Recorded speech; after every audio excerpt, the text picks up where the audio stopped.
tequila, down by the leader. I knew I had to leave her. Ooh, she mine, ooh, girl, from the grind. Ooh, she mine, ooh, girl, from the line. Angelina, it's like Angelina, like Selena, I shape like Selena. God up is the Lord for the day. Oh my body, girl, I don't even know the name. Oh my body, girl, I don't even know the name. God up is the Lord for the day. Oh my body, girl, I don't even know the name. Oh my body, girl, I don't even know the name. I'm good, I'm good, I'm great. Know it's been a while now, I'm mixing up the day. I just need a girl who gon' really understand. I just need a girl who gon' really understand.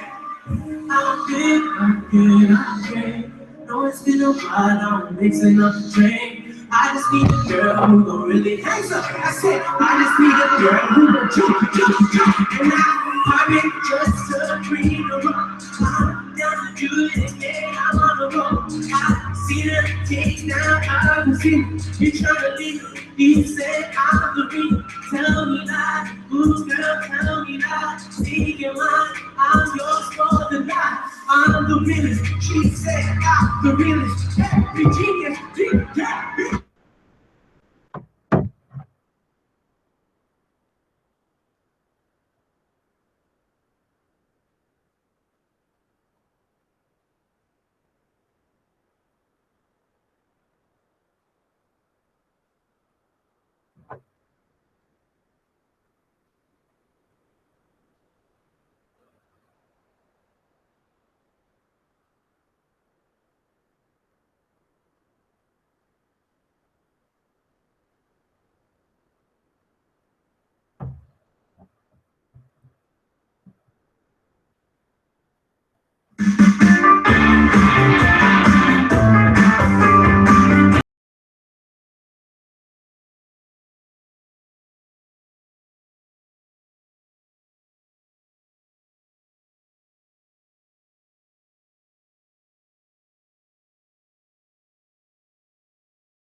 I was looking for is the sound good? My I'm working on a different setup. My PC, some shit. It's only 2 months old. It's broken.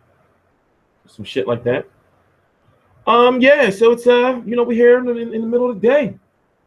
It's 12:36 p.m. Eastern Standard Time.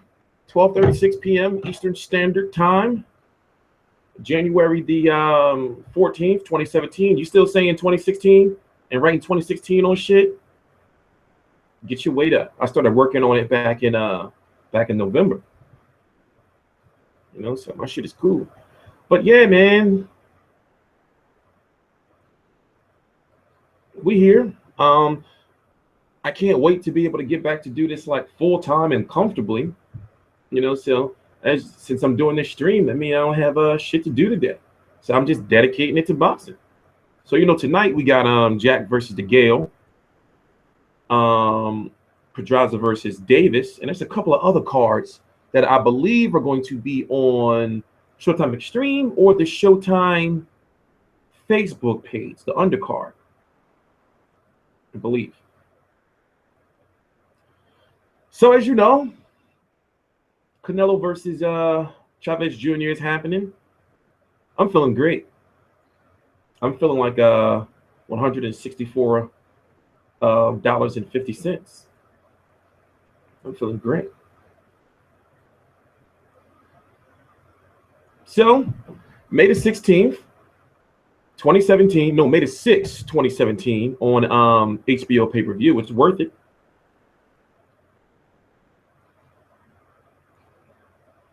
I think that Chavez Jr. is going to beat Canelo. And I think that's a logical pick. It's not like I'm just saying shit just to be saying shit. I think he has a good chance with his height.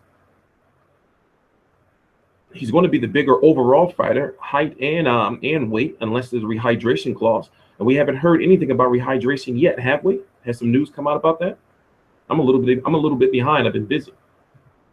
Has some news come out about rehydration? So if there's not a crazy rehydration clause, Julio Cesar Chavez Sr. has already said that Chavez is walking around at the weight right now that he would be walking around in the ring.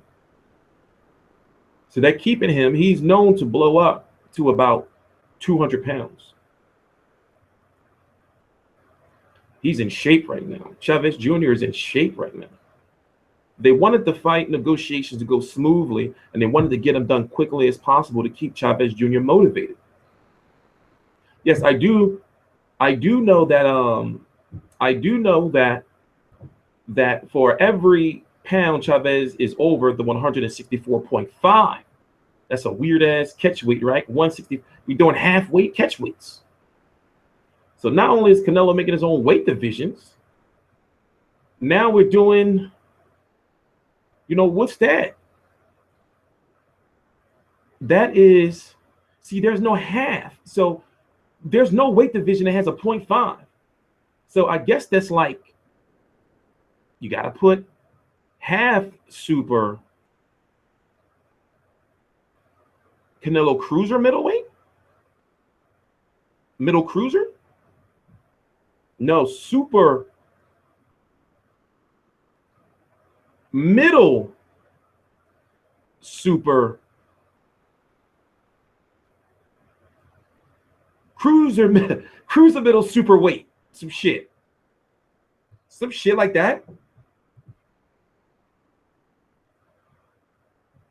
So no, we just starting. We're just starting. I like the weight. I don't like to start getting into the nitty gritty. As you can see, the video says nitty gritty. I don't really like starting to get I don't really like to start getting into the hardcore of the depth of the video until about 15 minutes, sometime in half an hour or so. So right now we can start in like 5 minutes. I'm talking about getting into like the nitty gritty of things, or all the fight shit. Very good chance it's going to be at Dallas Cowboys Stadium. However, they do have the T-Mobile Arena reserved. You know what's crazy? You know what I learned? And understand. No, okay, of course. Ray, what's his name? Rafi Life. Yes, we know anything above 160 pounds, even if it's 160.1, that's the super middleweight division. right? We know that. But Canelo makes his own weight divisions. They're making a belt for this weight division. The WBC is making a belt for this. They're making a belt for this. You know? Is this WBC belt that they making going to trump Bottle Jack's WBC belt? What's this? This is even middleweight. What's this? What's this? You know? What's this going on out here? So we're gonna bullshit around for the next 4 minutes or so. You know, oh yeah, I'm just gonna be sharing the video around, telling people we live. We're gonna bullshit around. I wanted to, oh yeah, I can do it. A friend of mine, this is what I was saying. I mean, I know a lot of people, but I don't know that I know a lot of people. So when it comes to like all the media people, I'm connected to them in some type of way, shape, or form. But the people, I said this a long time ago, you get the biggest news about boxers or potential fights or negotiations or talks from the people who are around the boxers every day. Whether it's their homies, whether it's somebody that's cool with their brother, or somebody like, oh yeah, you know, that's my girl cousin, and they real close. So you know, such and such, you know, he always tell her when he gonna be fighting. You know, you get all the information. Now, when you get you know, like Dan Rayfield, for example, you can depend on him to be able to get Bob Arum or a Lou DiBella or somebody like that to say, okay, yes, it is happening. But they really, you know, what I've learned is media people like Dan Rayfield, this is not, you know, whatever. I'm not taking any shots, but they don't really have any real connections to like the people around the boxers or the boxers themselves. They have more so connections to the promoters and all that because they're a big news publication. You know, but what I've learned is the people on the YouTube level, I'm not just talking about myself. I'm talking about whether you're talking about, you know, Dante's Boxing Nation. You can't really say Boxing Eagle too much because he only goes to like a few fights. I do too, but the point I'm trying to make is it's a whole different, you know, Dante's Boxing Nation. Eli Sekback can be, but he be asking weird ass questions and shit. Who else? Just, you know, like people who have those connections. Okay, well, yeah, he do have the social media connections, but basically what I'm saying is you be getting information in your inbox that sometimes you be overlooking, but it'd be real solid information. And you know, anybody who has you know, multiple social media platforms that have, you can say, I guess you can say at least 500 people, right? You know, you're going to be getting people that's just going to be, you're going to be in all these different groups, and we're going to bullshit around for like another couple minutes. You're going to have it's going to be people that you have in all these different groups, like former boxers, people who work with the boxers, people who work with the cams, people who work with the promoters, PR people, all that. That's how you get news. You know, people say shit like, well, what are your sources? You can't just say, oh, well, such and such, that be with him, such and such told me. What shit does that mean? No. So I got to start keeping track of those people, is basically what I'm saying. I'll be having a lot of work to do, man. I'll be busy as fuck. So what I'm going to do today is, like I said, we're going to bullshit around for a couple more minutes. We're waiting for, how long have I been on? For 15 minutes? Yeah, we're going for a couple more minutes. You know, then we're going to jump right into where the fight's going to be at. We're going to listen to a interview, a new interview from Jerry Jones, saying that the fight is may likely be in Dallas at the Cowboy Stadium. What else? We're going to talk about why I feel Chavez is going to win, why I feel he can win, how I feel Canelo can win, if Canelo's power is going to carry up. We're going to talk about that. What else? What else? You know, if the winner will fight Golovkin or not, you know, or if Canelo will go back down to 160. I'm talking about like actually 160 and not tell Golovkin, well, you got to come up to half cruiser super light middle Canelo weight. I think that's right. That's right. So we're gonna have a pretty meaty show. Pause. We're gonna have a pretty meaty show. So I'm going to chill for a couple hours here. We're going to talk boxing, and y'all know how it is. We're going to get the boxing stuff out of the way first, and then at the end of the stream, we're just going to talk about random ass shit and just chill.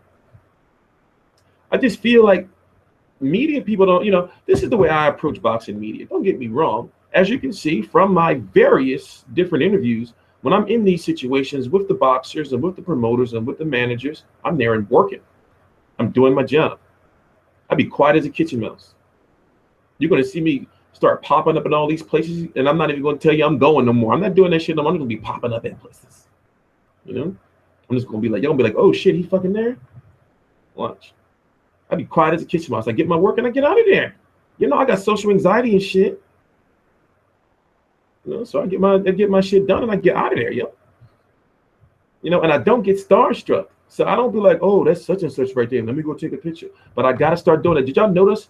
I don't have no pictures, not one with a boxer, not one. I got not one of all the people I've interviewed and everybody from HBO. What's his name? The guy that used to work for HBO. To Oscar De La Hoya, Danny Garcia, Angel Garcia many times, Danny Jacobs, Klitschko.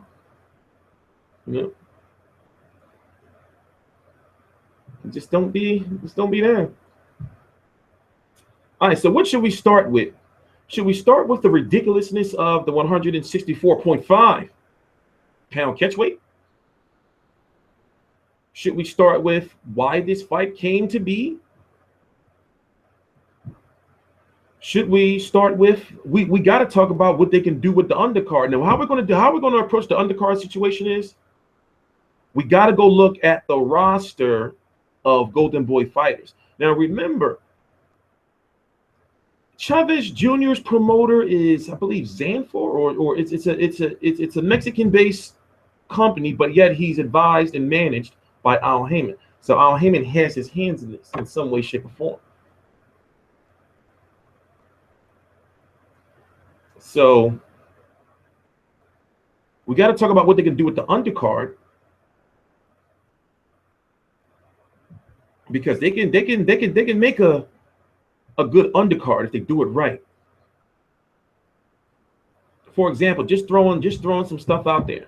People think that Mauricio Herrera is done, but what if they bring back Mauricio Herrera versus Lucas Matisse, or Lucas Matisse versus Mauricio Herrera on the undercard, right? Even though Mauricio Herrera has been losing and he ain't looking the same, he was supposed to fight Matisse, but Matisse was, word is he's just not ready. Like he wasn't, like did Victor Postol take his soul? Or was it John Molina or Danny Garcia who took his soul? But Matisse ain't the same. But that would be a good logical fight to make, right? So, and then you got Herrera, who's Mexican. And you got Matisse, who's Argentine, and Argentines get crazy Mexican support or Hispanic, Hispanic support. Yes, we're going to talk about Rudy Revelis. Yes, we're going to talk about how there is for each pound that Chavez Jr. comes in over the 164.5 pound weight limit, he will be charged $1 million. But we already knew that. For us who follow Chavez, and I've been covering him now for almost 6 years plus. We know that automatically when you negotiate, put your promoter hat on, right? Or your manager hat. When you negotiate with Chavez, first thing pops in your head is like, okay, well, is he going to make weight? Right? Then you don't want to cancel the fight because it costs so much money to cancel a fight, especially canceling a fight the day before at the weigh-in. So therefore, second thing is like, okay, well, when it comes to the weigh-in, listen, be on your motherfucking game. Make sure you make weight, because if you don't make weight, you're going to lose money. I'm going to lose money. Everybody's going to be pissed at you. It's going to be all in the media that you ain't make weight and the fight got canceled. You're going to take the heat for this. So if you don't make weight, we're not going to cancel the fight. But every single pound you're over, we're going to charge you some outrageous amount of money. Get your shit together. Another thing you ask yourself is, let's get some motherfucking private detectives and shit, right? some cheap sleazy ass private detectives. What they want, like 500 a day or some, if you're a promoter, you got that bread. Let's get some private detectives and follow Chavez around. See if he's still out there getting high, getting high on pot, or if he like getting off of his diet. Like, yeah, they like, yeah, we saw Chavez Jr. Nobody was around him. He stopped at Burger King. What'd he get? He got the number 5. But listen, he got an extra burger. Shit like that insider information. I'd be like, automatically, if I'm the promoter, my private eye telling me some shit like that, I'd be like, oh shit, he on some shit, huh? He on some shit in camp, huh? He ain't taking this shit serious. And I go back and tell Canelo, like, yo, Chavez Jr. was at motherfucking Burger King. He in camp. He in Burger King getting an extra burger. We're going to find some more dirt. He don't show up to camp one day. He don't show up to training one day. They try to hide it, and say he's sick. But then we see him out with his girl. Yeah. You got to think like these promoters, man. So it all depends on if Chavez, in my opinion, I really feel Chavez can make 160 pounds. What has been that stigma that has followed Chavez for the biggest part of his career? His discipline outside the ring. We all know that Chavez has that attitude, or comes across to us that he had that I don't give a fuck attitude. Training in his crib, in his backyard, pink underwear, bowl of motherfucking, what was that, Lucky Charms or some shit? You got Chavez, remember the HBO 24/7? You got Chavez Senior chain smoking, watching Sergio Martinez tapes. He working his ass off, like, look at the foot movement. But then Chavez, they like, yo, he upstairs. And Chavez Senior, like, fuck him. Listen, we gotta watch these tapes. It's like, you ain't fighting, your son fighting. Chavez Jr. come down. They taught his pop come up to him, start saying, yo, we was just watching the tapes. And listen, if you do this, Chavez eating the cereal. Chavez not trying to hear that shit. He like, man, I'm a beat. He was cocky. Like, I'm a beat Sergio Martinez the fuck up. What do you do? Put his cereal down. Go jump in the pool. Those wasn't his swimming trunks. Those was his underwear. And nigga jumped in the, he jumped in the pool with his underwear.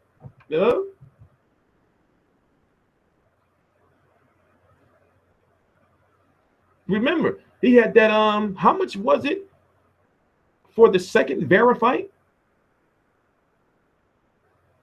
That it was the, if he missed, he would be charged. Also,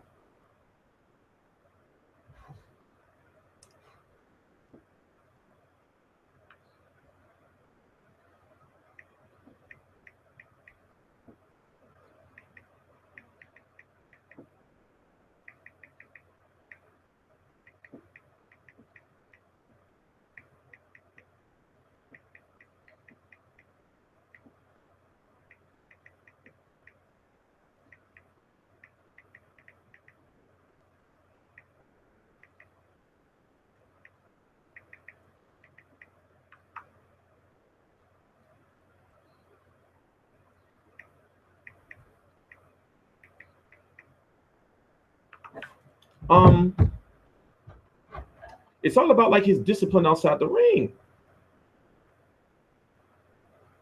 So I think he should be able to understand that Chavez Jr. has the best strength and conditioning coach in the business.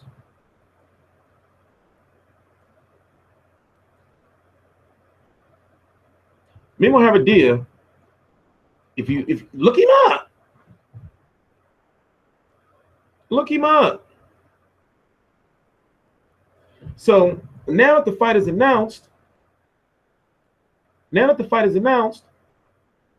they already had Chavez Jr. on a plan, on a dietary plan, keeping him straight. So therefore, to make that 164, to make that 164.5, it shouldn't be no issue unless he's not doing what he's supposed to be doing outside the ring.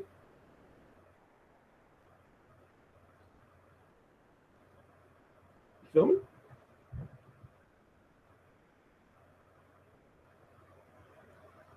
So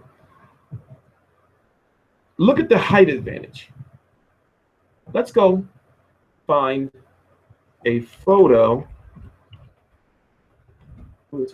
Junior. Let's go find a photo of them two together.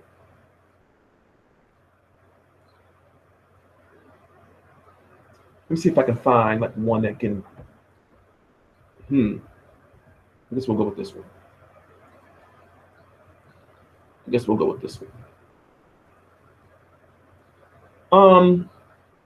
Now of course you have to factor in.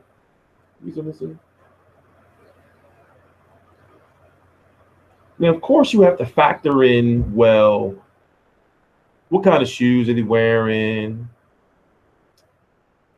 You know, camera angles and whatnot. So imagine if they're in a clinch, right? You see where I'm going with this? So inside the ring, in fighting stances, remember, Chavez fights straight up high guard.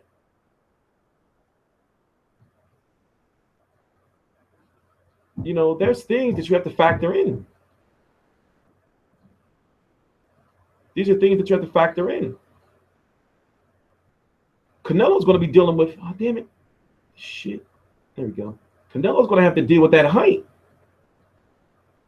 Look how he's, you know, leaning down.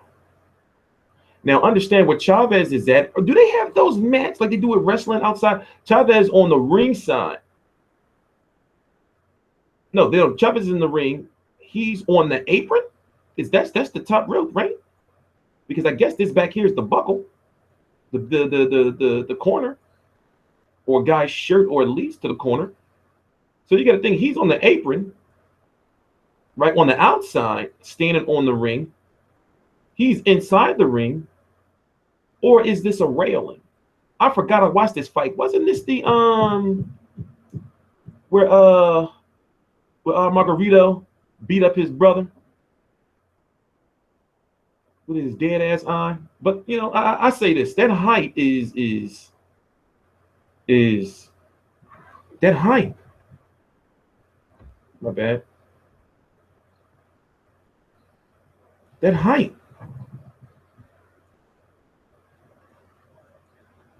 Canelo's going to have to be punching up. The body of Chavez is going to be open. But what if Chavez has been fighting at 160 pounds since 2010, if I'm correct, or 2009? So therefore, he's been fighting middleweights for 6+ years, taking punches from middleweights, super middleweights, and even light heavyweights. From guys who are now light heavyweights. When they were he was fighting them at 160.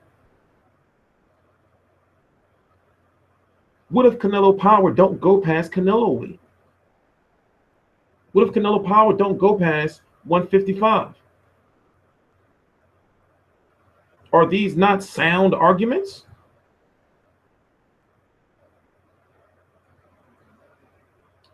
Then the rehydration. Now, from my understanding, so since we haven't heard about any rehydration yet, it was like, I guess they had to do one or the other, either rehydration clause or a big money minimum. I mean, big money payout if he misses a pound. Because having that big money payout and say you got a rehydration clause in negotiations, come on. I'm not going to let somebody, if I'm the promoter and the manager, say, first, wait a minute, y'all want me to not only come into the ring at this weight, but then if I miss weight by a pound, you want me to pay you $1 million? I'm going to tell it's going to be either one or the other. You know, come on. That's like, you know, I think that's like, you know, if any promoter, that's like the way it should be. So I guess that if there's a rehydration clause, maybe, like, with like, how I would try a fight to not allow that. Because now you're putting too much on me. Already they're talking about Canelo was getting like what, 3-4 times what Chavez is going to make? And this is going to be a super fight. It is a super fight. So, super too fast for you say, could you say that this would be prepping fight for Golovkin? Yes, but at the same time, you're picking up what, like, Chavez is no pushover. You don't want to be in front of Chavez Jr. And what about Chavez Jr.? Dude does not back up. Even when Sergio Martinez was melting his face, he kept coming forward. And what happened? He caught up to Sergio, and he put an end to Sergio Martinez's career. Sergio was never the same after that fight. Yes, he was getting older, but Chavez Jr. killed his knee with one punch. Do we have to go back? I think we can watch that. Oh, no, my computer broke, so it's not going to, I don't want to overload the one I'm using now. You do not want to be in the corner against Chavez, and you do not want to do what Canelo did against Liam Smith, even though, it was a few times later on in the fight, before he stopped Liam Smith, where he was on the ropes and relying more on his defense. But Liam Smith, you do not want to do that against Chavez. You do not want to do that against Chavez. You do not want to be, because one thing I've learned about Chavez, and I'm a big Chavez Jr. fan, I've seen maybe about all of the fights that are available to watch on the internet. I've seen all Chavez Jr. fights. When he gets you in the corner or he gets you on the ropes, it's like he becomes a different fighter to the point where he just starts throwing everything at you. You know how Miguel Cotto, where he'll get you in the corner or get you on the ropes, he'll hit you with a nice little combination and then back off and reset and then go back in like he was doing with Floyd. Chavez don't reset. Just like Golovkin. Golovkin don't go hard at you and then back up. He's just, if you're in a corner, if you're in a corner, you're going down.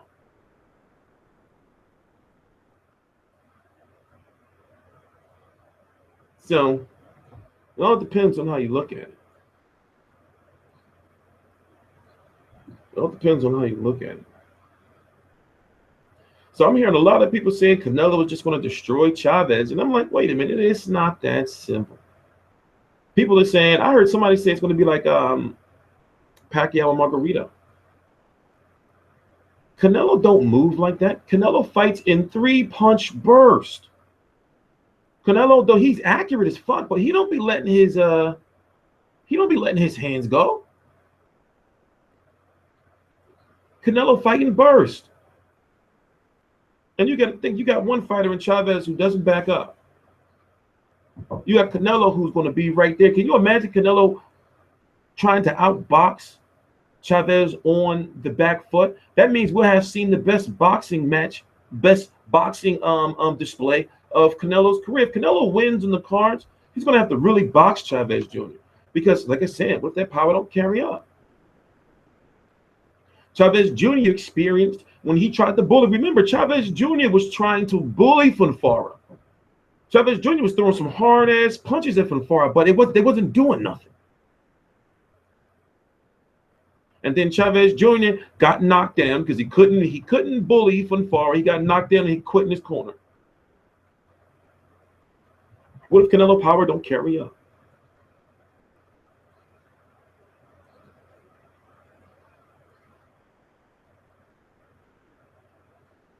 What if Canelo power don't carry up? So Chavez Jr. is being greatly underestimated. They know how serious this is. And also, I'm pretty much sure that Chavez Jr. wants to win this fight for his pop. Chavez Jr. is what, 30 now? He's getting up there now. He's a grown-ass man. He can't be like, doing little boy shit no more in his Lambo. No skipping out on post-fight drug tests, not taking no shower, no nothing. Just leaving. As soon as the fight's over, he just leave the arena. He put his gear, go to the locker room, get his shit. Then he bounced. They come back to get the piss in the blood. He gone. True story. He went to the locker room and just left. He grabbed all his shit and they was gone within like 10 minutes. Probably less than that. They said he ain't take no shower, no nothing. He just bounced. He just bounced. Who the fuck does that shit? Imagine, right, if you just leave. Like you leave a boxer, a mainstream boxer just leaves the ring, walks to the back, stops by the locker room, so you'll grab my bag real quick, and then just walks directly out. No nothing. So That's a tough fight to call, but I'm going with Chavez. I'm not even usually when I do like fight predictions, I stay on the fence. I usually try to focus on how fighters can win, but I'm going with Chavez. I'm going with Chavez. Golden Boy's got so much in Canelo, and I think they took the wrong gamble with this one. But it's like this. This is a big money gamble. This is so much more money than if he would have fought Golovkin.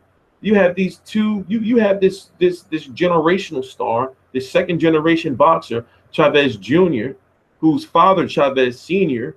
Then you got Canelo, who's supposed to be the biggest Mexican boxer of now. Chavez Sr. was the biggest Mexican boxer of the then. You know how much money in this fight? That's just a minute just way of explaining it. There's so many ways to look at how this fight is going to be a big fight. We was talking about it last night. The cartel is going to be there, stunned. They're stunting. It's going to be like peace in Mexico. Hopefully, everybody, pay their debts. If you bet on the fight, then make sure you pay up. What's that they do down there where they put you in the barrel and they cook you? So you don't want those problems. If you bet and you down there, because Mexico should be peaceful that day. That's a big ass fight that everybody should be watching. You don't want to be cooked in no barrel. You don't want those problems in your life. So Chavez got a chance. Now, I think that it would be logical for Golovkin to fight the winner if he can't get Billy Joe Saunders, because now Billy Joe Saunders is not fighting Canelo because Canelo is fighting Chavez in May. Also, I interviewed Oscar De La Hoya myself, and he said that the deal that they offered Billy Joe Saunders before they offered him a deal, and I guess he didn't take it, and they said now they're cutting it in half. So if Golovkin can get Billy Joe Saunders, of course, if he beats Jacobs, I'm not underestimating Jacobs either. If he beats Jacobs, then go after Billy Joe Saunders. If not, it's completely logical for him to fight Chavez Jr. But the thing is, if Chavez Jr. wins and Golovkin fights him, then they're going to be like, oh, you'll move up for Chavez, but you won't move up for war. You see? But I think it's the logical route to go. And right now, Golovkin is what, 35 or 34? He's 34, or he's going to be 35, or he's 35 and just turned 35. I forgot. But that's why they took that Kell Brook fight, is because it's time for him to make some bread. They didn't give a fuck if they was going to get ridiculed. They had to get that bread. That was a big money fight over. That was his biggest payday of his career. They had to get that bread. Trust me. I know people think they want to keep fighting these mandatory guys and everything, but they want to make money off of him. They want to make money off of him. See what I'm saying? So that's this. So I think it's logical that whoever wins this fight, it should be Golovkin. Because let's look at it like this, right? I just find it still just so. Canelo gave his belt to Golovkin. He gave his belt to Golovkin. He said, we don't fuck around. Remember that shit he was talking about, how he don't fuck around and all that shit? They don't fuck around in Mexico. And then you gave him, how do you, that's just like, back, how back in the day, okay, Kevin Durant gets a lot of heat, right? Because the NBA is different now. Kevin Durant gets a lot of heat because he went to the Warriors. They call it ring chasing. Reggie Miller said he would never, because they wanted him on the Boston Celtics when he had Kevin Garnett, Ray Allen, and Paul Pierce. And I believe at that point in time, Reggie was out for a year. And they was like, yo, Reggie, come back, get this ring. Reggie was like, no, I'm not going to be one of them dudes, don't get me wrong, I want a ring, but I'm not going to be chasing no ring around. For example, Gary Payton, he got his ring, snuck out the league. He got his ring on the back door out the league. So the point I'm trying to make is, how do you help another fighter become an undisputed champ or a unified champion? You know, you should be like, no, I'm not letting him be. I'm not getting him one closer to being undisputed. He gave him a free belt. He gave him the green belt. Canelo gave him the green belt, saying they not 160. They not a full 160-pound fight, full 160-pound fighter. Then you fight Liam Smith, get butt ass naked on the weight because he had to.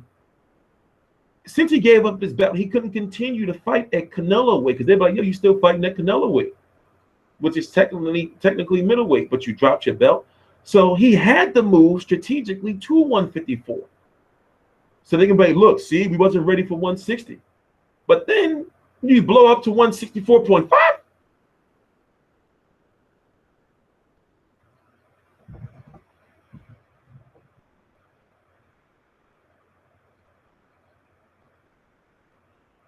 You missed me with that bullshit. You missed me with that. Oh, now they emailed me back. My PC.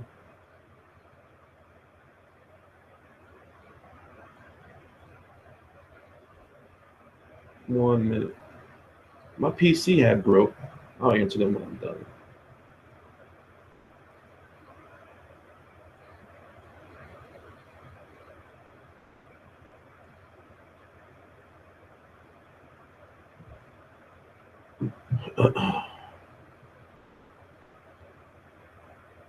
But, you know, that just didn't make any sense to me.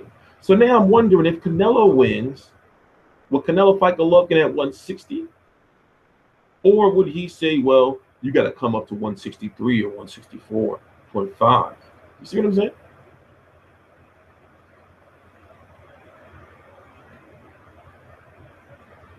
You see what I'm saying? What's up, Ray? Ray says, I bet you he's going to try to fight Ramirez, Jose Ramirez, the WBO 168-pound champion, if he beats Chavez. Maybe the fight in Mexico or something. That could possibly happen, but there's something going on between Golden Boy and Bob Arum where they haven't been making no fights together. They squashed their beef 2 years ago, and then lately they like beefing again. So something's going on. Something's going on. Well, De La Hoya said we was going to get Golovkin versus Canelo versus Golovkin this year in 2017. So this is also a test to, I guess, see if Canelo can hold his own at 168. Maybe one day they plan on him moving to 168. You know? Yeah, we can clearly see that this is Canelo testing his power, you know, to see if he can fight somebody in a bigger weight class. You know, I see the logic behind it.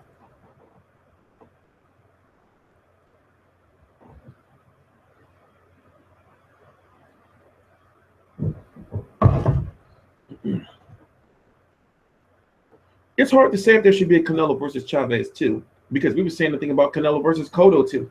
Do you really want to see Canelo versus Cotto too? There's no belt on the line. There won't be no belt on the line unless the WBC make up another belt.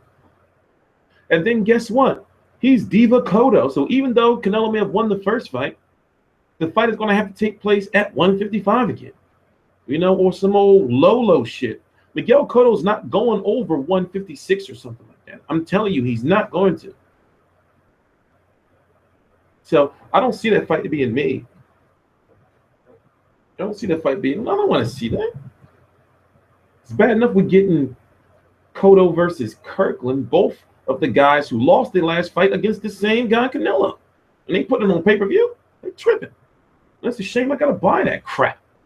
I gotta buy that crap. We've been live for an hour. We're doing good. We're talking about some nice things. But what are we missing? We supposed to be we missing some topics. We talked about the catch weight, right? We talked about what's possibly next. They said it was no. Did they? There is a rematch clause, correct? There is a rematch clause for Canelo Chavez. I think I'm getting confused. There's no rematch clause for Golovkin Jacobs, but a rematch clause for Canelo Chavez, right?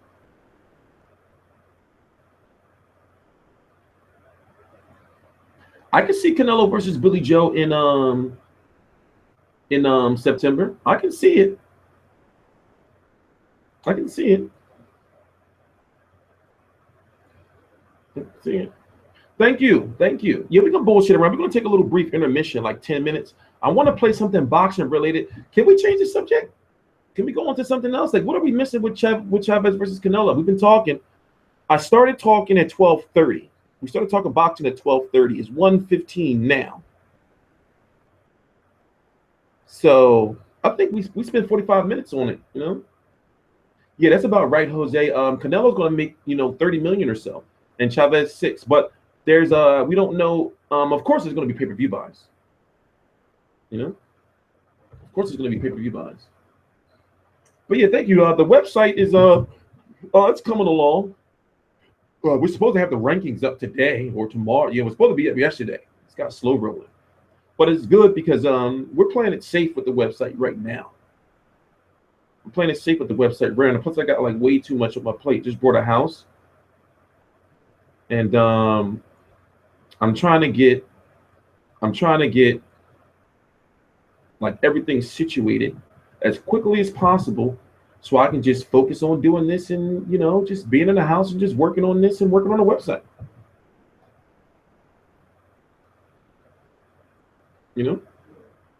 So I can't believe we're actually at like the finish line. We're actually at the finish line. Like I've almost done everything I said I was going to do. So now it's about being consistent. We have a large team now. It's like I lost count, but the good thing is I'm slowly but surely I'm getting everything organized. So for people who have contacted me about wanting to go to fights, remember, if a fight, this is how I'm doing it.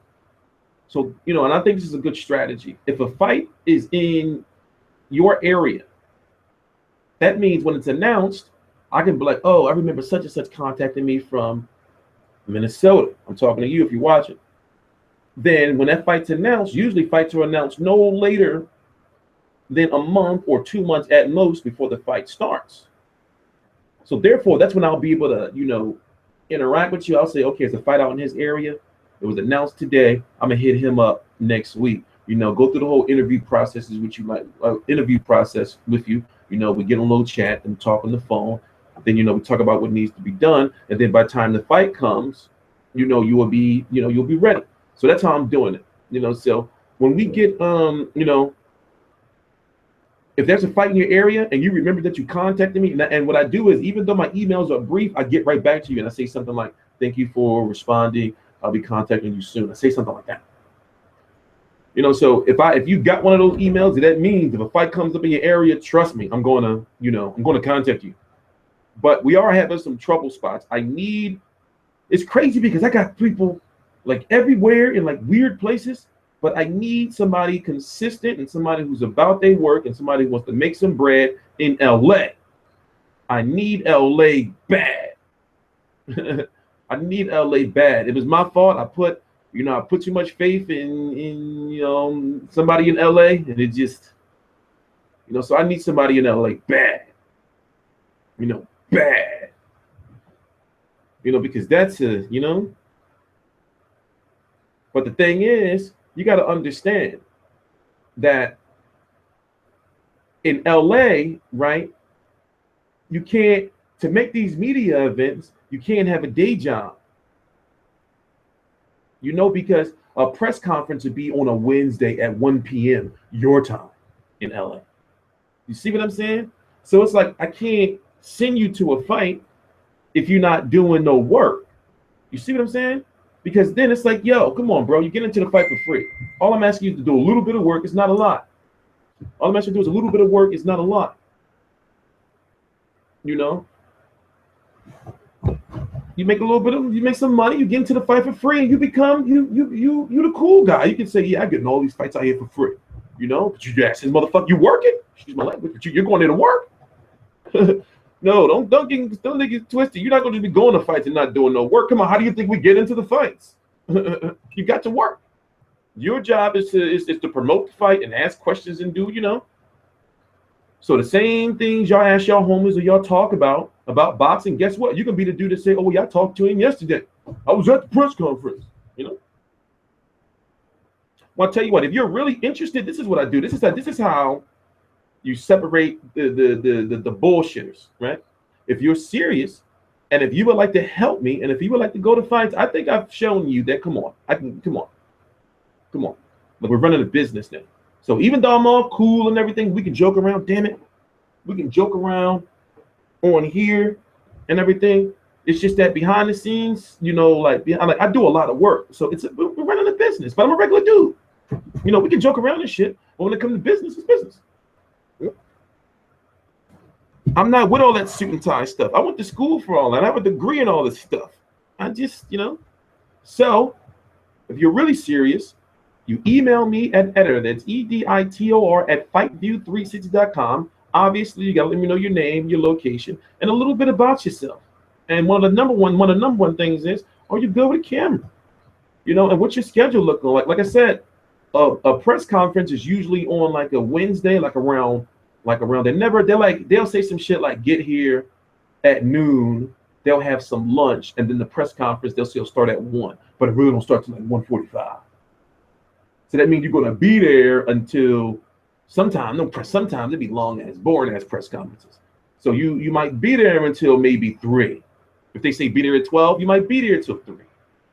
If you go to a media workout, you know, that's media workouts are usually no more than 2 hours. You know, that's pushing it. And then a weigh-in is like you be there like an hour and you be out because you don't do no interviews at a weigh-in. You know, it's hard because the boxers, they just made weight, so they be all hungry and shit, and they don't be wanting to talk to people. And then Saturday is the easiest work, pretty much. You go to the fight, you chill, you know, you wait for the fight to be over, and you know, you ask the fighters a couple questions. So no, it's not hard work. That's why I've been learning and working over the last several years, or 3 years, I can say, to make it all simple. We're gonna get back to boxing in 10 minutes. It's like a little intermission. What's the next subject we should do? I know this says Canelo versus Chavez, but should I end this stream and start a new one and talk about new stuff? Because I wanted to really keep this Canelo Chavez. I really wanted to keep this Canelo Chavez.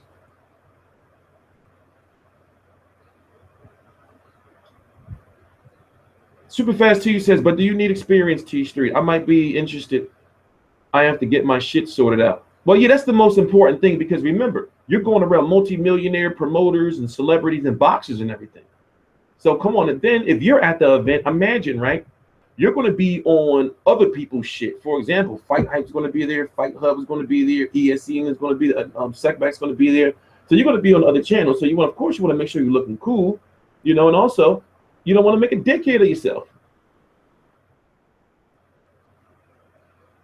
You know, so of course you got to be, you know, like it's a job, but at the same time, I'm not the type of dude where, put it this way, everybody who works with me, I don't even like saying work for me. It's not the type of dude I am. So I look at it like, well, I'm the guy who just coordinates the shit, but we all like homies, we work together. You know, I don't want to say like, you know, I don't even like saying fans. I say supporters or, you know, I don't like, that's not my thing. So it's like, if we working together, then it's like, yeah, we can talk about some real shit. Like if you say, yo, TstreeT, damn, I'm late. It started at 2, but I'm not gonna be able to get to there till 4. And I'm like, damn, bro, that's fucked up. You know, I'm gonna say, you know, but at the same time, we gonna be professional. I'm like, damn, man, that's fucked up. You can't even go there. This is gonna look bad, you know. So, you know, I'm all about transparency. You know, because it make everything easier. Make everything easier. So if you know you did some nut ass shit, and I know you did some nut ass shit, then it's just like we just know, you know. You know, so I look at it like this: if it's in your area, and it's like if you know somebody that can send you to fights, right? And you watching fights, let's say for example, if you free on a Saturday night, right? And there's some fights where they don't even have press conferences or nothing. It just be the fight. You know, the local fights, it just be the fight. They don't have no press conference or media workout or anything. It just be the fight. So if you know somebody, right, that you can go to a fight, you know, and all you got to do is do a couple of interviews, you know, like 3-4 interviews, write a little short article. And even if you can't write the article, I'll help you out with it. You know, but like I said, it's a business. Don't make me have to sue your ass. I'm sorry. I'm sorry. Don't make me have to sue your ass. I'm sorry. You know, it's a business. You know, don't be mad at me. I'm gonna be mad at you. I'm like, come on, man. Why you make me have to sue you, man? You know what you did. I'm gonna be pissed. You're not be having too much shit on my plate. Do you have enough New York colleagues? Not really, but I do need some. What I did was I hired a videographer in New York. But the only thing when you hire a videographer is they do everything super professional, but they're not boxing. They don't watch boxing. So basically, I would pay these people $50 an hour to go to an event and record this big studio equipment, edit it, send it to me real quick, and upload it before high definition and everything. But they don't. Like they're not going to ask questions or anything. So yeah, I need people in New York. But the thing about it is, with New York, is when they do press conferences and stuff, and the media workouts, they always in the same places. You know, Gleason's gym, media workouts, or what's the other one? 2 other gyms that they always be at. But the thing is, they be on like a Wednesday from like noon till 3. That don't mean you have to be there exactly at noon because they tell you what time to be there for certain fighters. You know. So truth be told, I need people everywhere, especially with this boxing schedule. This coming up. So that's what I'm doing behind the scenes, coordinating all that. Yeah. So let's take a brief intermission. Let me play something in the background. Let me play something in the background, something relevant to boxing. Mendez Gym, yeah, that one. And there's one more. It's Gleason's, Mendez. And it's one more, but the number 1 is Gleason's. If they have media workouts, they're always usually at Gleason's. And then number 2 is Mendez. And then number 3, I forgot. Where's your Laura Foreman review? Oh, I had sex last night. So I watched the fight in the bed with a chick. You know, silly. I ain't had no coochie since Christmas. I'm 33. I can't be living like that, man. But let's keep it boxing. Let me play something boxing related in the background. What's going to be our next boxing topic?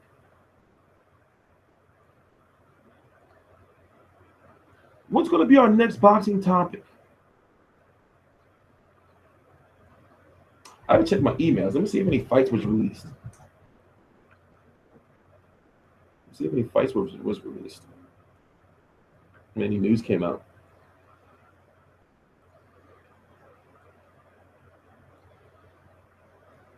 What can I play in the background?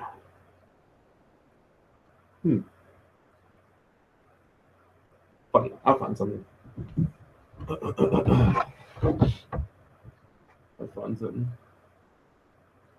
Yeah, I saw the Lara fight. I think that I've been watching it in slow motion back in probably like 20 times already. But it looked like Yuri Foreman took a dive, or maybe his bum ass knee gave out. You know, his knee was fucked up. You said he was down there twitching. He was fighting hard to get up. He was down there, leg off, you know. He was going through it. He was having all these spasms. I was like, oh shit, oh shit. Usually? Oh, I know. What fight was that?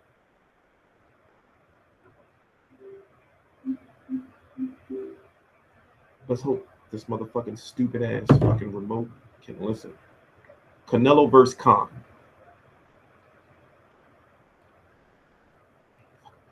People walk like you. Give me 1 minute. HBO boxing. To body shame Sam, since you guys can already see him. It's cold outside. Fucking.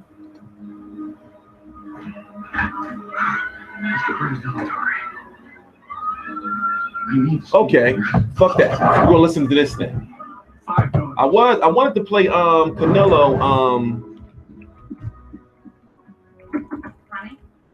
Canelo post-fight interview after the Khan fight, but it'll take me all day to fucking find it on this guy.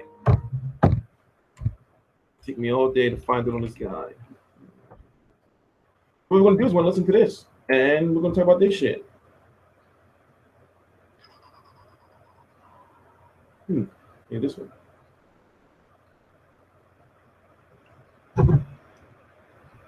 So we're gonna spend about another hour because I want to play some video games and shit. You know, I haven't had any time to myself like this week, so I want to play some motherfucking video games. So we're gonna chill about another hour, hour and a half. Who knows? Maybe 3 or 4. But I do want to take a nice solid nap before the fights tonight because I want to have a good, solid, productive night. Because it's like the premiere of boxing and shit. What was I looking for? Do want to have a nice, solid, productive night. My camera shit is all fucked up. Why am I always shiny? I'll tell you. All right, yeah, listen to this. I'm gonna go to the important part. We're not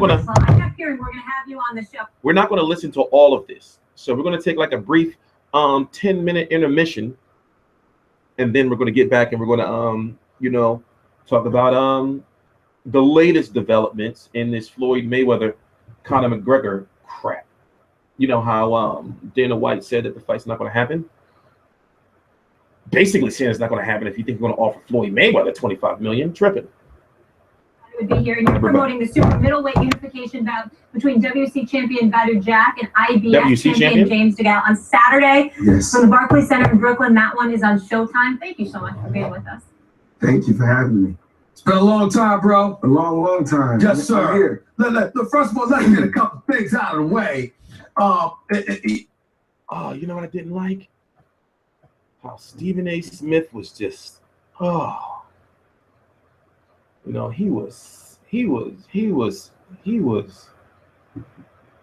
was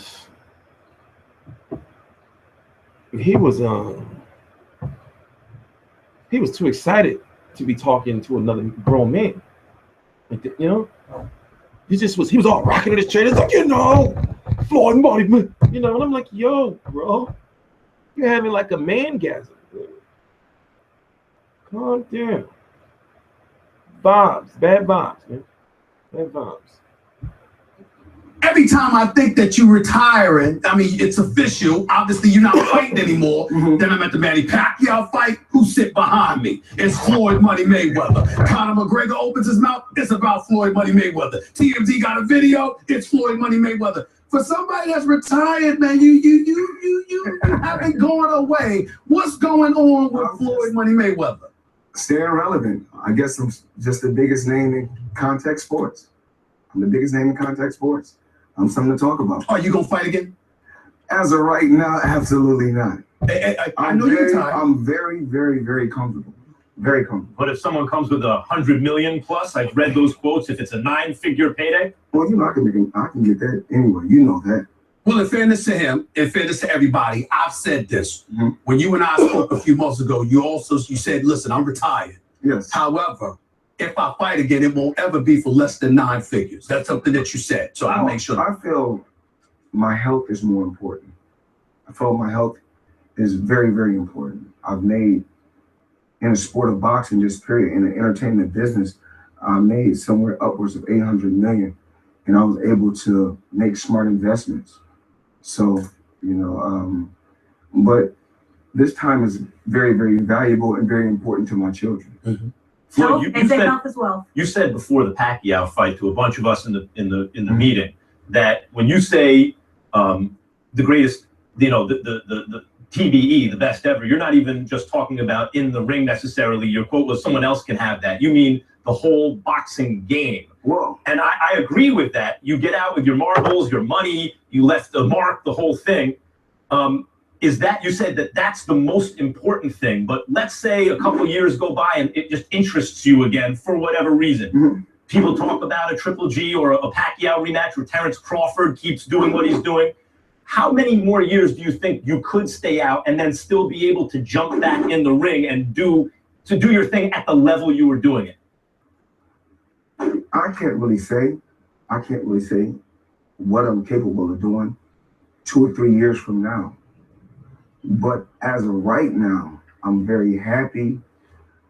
My life is going great. I have a promotion company, and it's about giving back, and that's what I'm doing. Giving back to the young fighters. How do young fighters emulate what you did in terms of not taking too much punishment, maximizing their paydays, and getting out on time? Well, it was always important to me. The less you get hit, the longer you last in the sport. And there's, everyone can see it. You know, you have so many legendary champions that took so much punishment, and now they can barely walk, they can barely talk. And I didn't ever want to be put in that situation. I just wanted to be smart, you know, take my time, and have a smart, surround myself with a smart team, and that's what I did. Look, damn it, you've been beyond smart. You made almost $1 billion, okay? And that's being nice. And I'm not gonna get all into your business, but let me get down to the nitty gritty, okay? Yes. You know, I remember when some dude, you know, with the glass jaw, Ricky Hat, was talking smack, and you looked at your man Leonard Ellaby and said, "Make the damn fight," and then you went and you took care of it. I did. So in other words, you are allergic to people chirping and talking smack. Now, we got a Manny Pacquiao who clearly has been talking about how his shoulder somehow got hurt, and that's why he lost to you, okay? We got some dude in the UFC, Conor McGregor, talking. I want to say thank you. For so many years, you and Ben from Fight Hype are the only two that said it was going to be a blowout. Everyone else was Manny Pacquiao. They made commercials. They said I was a coward. They said I was a chicken. And then I made everybody eat their words. Every year, for years, they keep building these fighters, and all I do is just. But that's where I'm going. That's where I'm going, because see, I'm trying to figure out where Floyd Money Mayweather is right now in this regard. Like I said, hold on. I know you were promoter, but stay with me. I'm getting someplace. Okay. You got Pacquiao chirping, talking about he would be healthy this time around, so he wouldn't mind a rematch. We got Conor McGregor, who's in the UFC, talking about he want to be a boxer. He wants a piece of you. I'm wondering, does that chirping affect you? Does it entice you to look at Leonard Ellaby, the ultimate business manager, and sit up there and go like this, "Look, man, make the damn fight. I'm tired of this." Does that entice you to do that? We try to make the Conor McGregor fight. Is that right? We tried to make I didn't hear about this. Please enlighten me. Well, we tried to make the Conor McGregor fight. They know what my number is. My number was a guaranteed 100 million. That was my number. We're the A side, and I don't really know how much money he has made before. I don't know how much money Conor McGregor has made. I'm pretty sure he hasn't even made 10 million in an MMA bout. But we are willing to give him 15 million.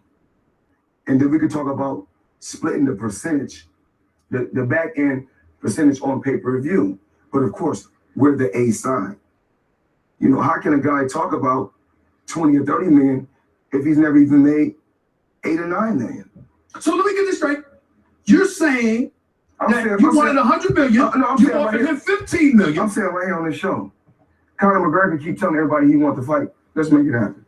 Floyd, from a competitive point of view, in a boxing ring, that's a non-competitive fight. What? That's not my fault. No. Remember, I paved the way. Before Conor McGregor, remember, Floyd Mayweather been dominating since the 90s. I do recall. I was there for the Corrales fight. I don't know, not just boxer, not just boxer.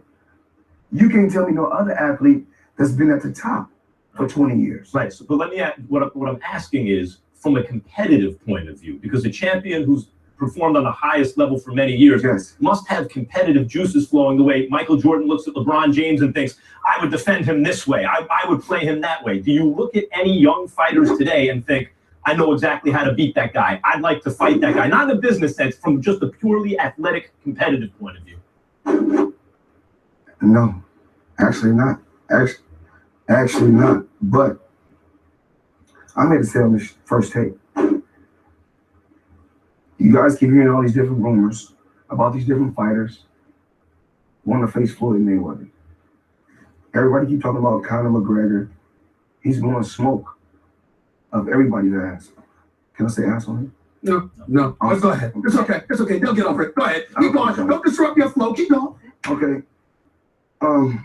Dana White, the UFC, let's make it happen. Bring him over to the boxing world, and I'll show him what it's like. Easy. So what exactly does that mean? You will show him what it's like. I want to know what you mean by that. What would you do? I've made 300 million in 30 minutes. So what I'm saying is this: if his height, whatever he's made, if he's made 8 million in about, I'm willing to give him 16 million. If he's made 5 million, I'm going to give him 10 million. If he's made 3 million, I can only give you 6 million. I can ask for 100 million because I've made that on more than one occasion. But what would you do to Conor McGregor if he stepped inside a boxing ring against you? What's understood ain't got to be talked about. What's understood ain't got to be talked about. Can I ask one question real quick before we move on? Because I've been dying to know. Please tell me, switching gears, and you guys can take back over with all the box stuff. This Soldier Boy Chris Brown, what is this beef? Okay. What is the deal for? Okay, bitch. Excuse me. Okay, we don't need that. We don't need. Why was my camera that quick? What the hell happened that quick? What did I knock over? I'm on with the gangster lean. Right? You know what I did? I don't know what I did. Is it like level? Don't look it. But anyway, we don't need to hear about no damn Soldier Boy. We don't need to hear it. So as I said in previous videos, I understand the logic behind the fight. You know, easy. Like if Mayweather's already told us now that he's retired, especially after he beat Pacquiao, he had nothing else to do in the business but make money. And we know that Conor McGregor has, like, what chance does he have to win? No, he has no chance. He's going to lose. It's going to be ugly. So the question I have,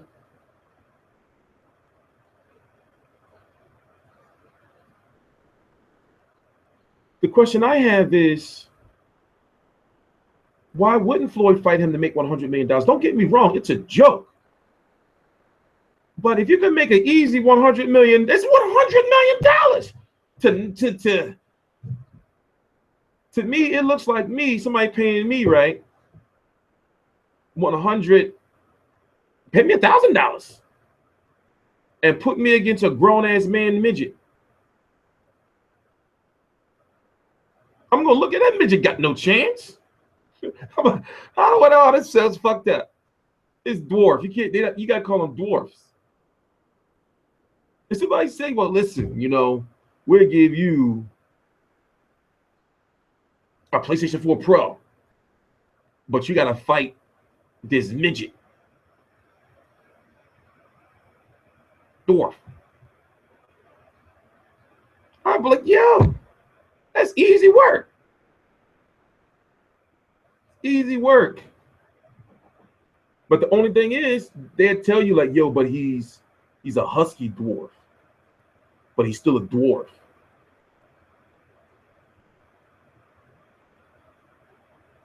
He's 4'2". He's 4'2". He's got real stubby ass legs. So, you know, they'd be like, well, you know, like, come on, I get that's the way Floyd. Conor McGregor's nothing. Damn. And you gonna make $100 million?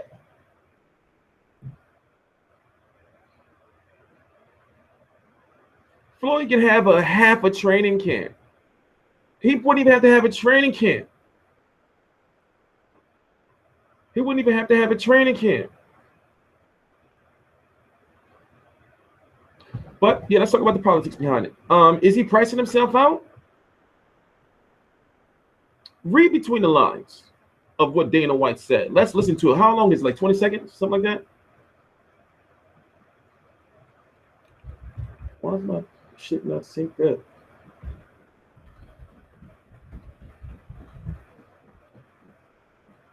If you didn't hear it, I want you to listen to what Dana White said. It's like, what, like 20 seconds, something like that?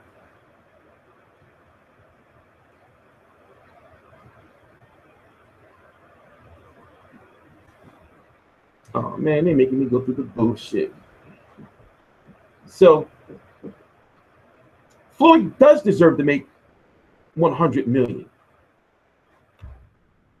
But should he come out and say that like that? Because Dana White has a big ego. And Dana White is worth just as much money as Floyd, if not more, because he's running the UFC. So you got to think of the ego of Dana White. going up against Floyd, and then Floyd telling him, because I think it's safe to assume, or if you're in the know and you just put it together. Have you noticed you haven't heard Floyd say to McGregor, well, he's got to sign with Mayweather Promotions. He don't have a promoter.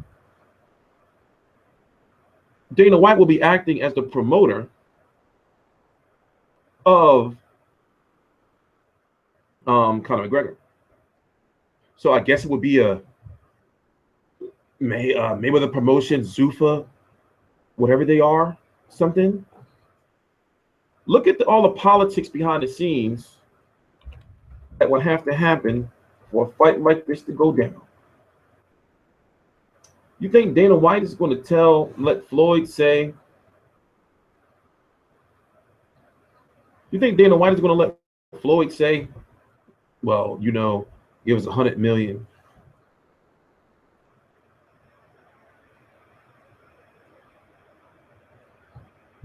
These two, the UFC has had if I'm correct, this was their 2016 was a record-breaking year for them. They're riding high, where boxing in the USA is riding low.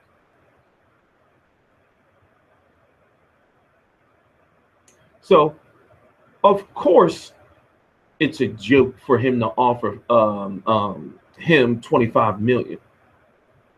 But guess what? That's Dana White taking a shot back at him. I'm trying to find the video.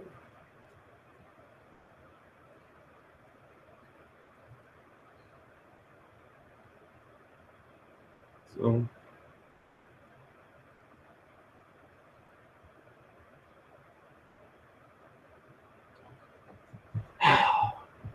Conor McGregor does not. How can somebody with a 0-0 record make demands? But it's not really him. It's Dana White, because Dana White knows that Floyd Mayweather needs Conor McGregor to make that money. These people are not stupid. He knows that they need him to make that money. They need Conor McGregor. So basically, Floyd is telling Dana White when he says, well, you know, our offer is, let's listen to it. And we're going to decipher this shit. We're going to decipher this shit. It's just, it's ridiculous. So I think that they really want a 60-40 deal, but Floyd not trying to give 60-40. You know, I think they're trying. I think that Dana White and them want that Pacquiao deal.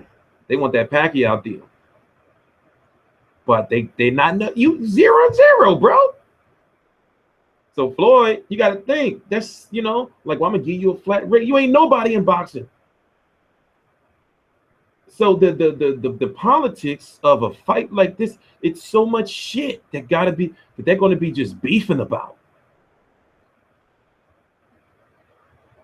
Dana White going the three biggest names is Dana White, Al Heyman, and Floyd Mayweather. Al Heyman, boxing mogul tycoon. Dana White, he is mixed martial arts. You know?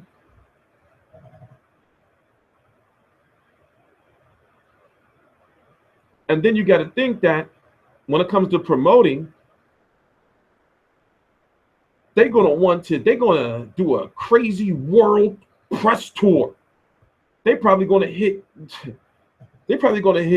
have 10 press conferences. Shit going to be lit. Ireland going to be lit. A Mayweather McGregor press conference in Ireland. Then after Ireland, they hit London. No, fuck around and go to Australia, China, LA, of course, New York, of course. They can do motherfucking Texas. Then of course the last one's got to be in Vegas, right? Got to be in Vegas. All that shit talking, that broken, that all that what's it called?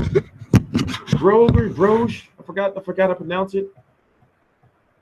You know, with I can't wait to hear some of McGregor's folklore, some folklore shit he's gonna say, some Irish folklore shit he's gonna say at one of those press conferences. They're gonna be funny as fuck. But the fight is gonna be a star-studded affair to see everybody's there to see Conor McGregor get knocked out and Floyd Mayweather go on. It can't be for 50-0 though. It can't. Mayweather called out McGregor. Mayweather better go get some Newport 100s, and you need to stop smoking and lay off the menthol. Get the Newport 109 menthols. Lay off the Newports, bro. Lay off the Lucy's. Don't never have no pack. Always getting forward boxes, getting Lucy's.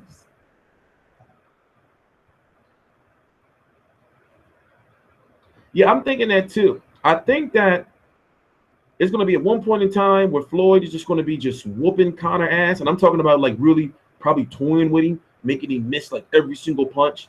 And then Conor McGregor going to get frustrated and go for a leg kick, an inside leg kick or some shit. And then Kenny Bayless, of course it's going to be motherfucking Kenny Bayless going to come in like, hey, you know, no kick. No good. Floyd, you all right? You all right? Of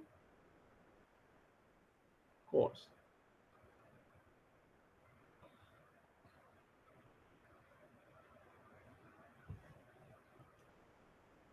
So we'll have to see, man. We'll have to see. But, you know, they are trying to make the fight happen. It's just that this is the type of fight that it's just too much political bullshit. You know, for example, like how is the event going to be broadcast? I understand they'll put it on Showtime, pay-per-view, but then you're going to have Showtime going head-to-head with Dana White now. Like just like it's going to be going head-to-head with Floyd.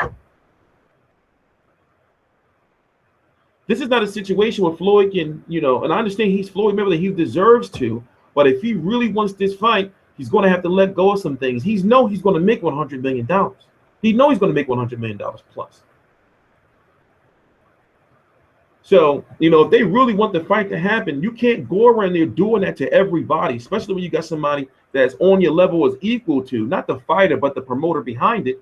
You can't, you know, they're going to be looking at you like, yo, bro, I got bread too. You're not going to be talking to me like that. You see what I'm saying?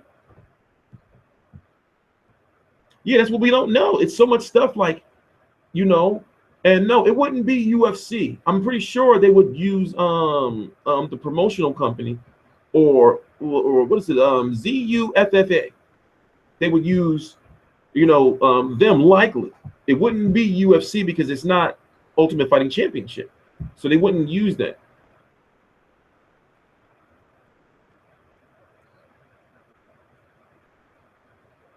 No. So it's just it's too much stuff that has to happen for a fight like that to happen. And the thing is, it's a joke. It's a joke. But guess what? It's going to bring big numbers everywhere, even on here on YouTube. It's going to bring big numbers everywhere. It's a joke. It's a joke. It's a joke. And you got some people out there saying, well, you know, Conor McGregor does have a hand, just have a chance. He's got that left hand. And I be looking like, there's a special place in hell for you if you think that Conor McGregor is going to beat Floyd. There's a special place in hell. There's a special place in hell for you if you think that Conor McGregor is going to beat Floyd Mayweather. You're tripping. Smoking crystal. But some people, you know, with the Celtic pride, you know, Golden Boy Promotions hates Heyman. That shit's fucked up. I'm doing a whole video on that. I'm preparing, but see, when it comes to that type of information, you got to read all of that shit thoroughly. And I'm trying. Okay, then put it this way: over the last, what was it, 2 years? Not even 2 years, less than that. I've learned how to get like legal documents. Now I don't get all of them, but I know how to get like legal documents and shit. Now that shit is not only is it going to be expensive, and I really don't want to spend the money, and I shouldn't be, but I'm trying to get them from somebody. So long story short, like for example, the last one I got was I have the whole Wilder Paveckin stuff. Like I have the fight contract, I have the lawsuits from World Boxing Promotions and the Bella. So when you have access to that stuff, you can't just go saying shit without actually researching all that shit. So it takes like several days. Like for example, it takes several days where you'll be just reading through all that shit, because it'd be like so many different small details that make sense, that you have to speak on. It's so much like little small shit that be in there. So basically the articles you read, that means likely the dude who wrote that, and he always has that type of information. The dude who wrote that means he's got more shit he hasn't released yet. So you think that's a lot of shit he's got right there? He's following the whole case. So I've been getting my information from that source. You see what I'm saying? So now I'm trying to get directly to the source so I don't have to wait for him to upload this shit. So, we've been saying we've been talking about it. Like we haven't done a full video on it in a while, but basically we talked about it on this channel here last year, how they were going to trial in the spring of 2017. We're in 2017 now. That's why I had Al Heyman's deposition picture up here for the longest. That's a deposition. This is some crazy legal shit going on. And guess what? The crazy part about it is, with all the racist stuff that was still in that email, it still looks like Al Heyman is still not out of hot water yet. So yeah, I understand we rooting for the black man and all kind of stuff. I understand, but still, he's not out of hot water yet. So don't be fooled. So far from what I've read, like I said, you got to really, really deeply research that shit if you want to separate yourself from the rest. So don't fall for the bullshit, from the Nation of Domination and other people. It's going to say, Al Heyman's going to beat this. He's winning and yada. It's deeper than that. It's deep. Why you think this shit ain't? Al Heyman don't go to court. Al Heyman settles everything. And they like, no, no. They've been trying to motion to get this thrown out for the longest. They go to the judge and say, yo, judge, listen, let's throw this out. This ain't really nothing. Judge like, nah, yo, we got to talk about this.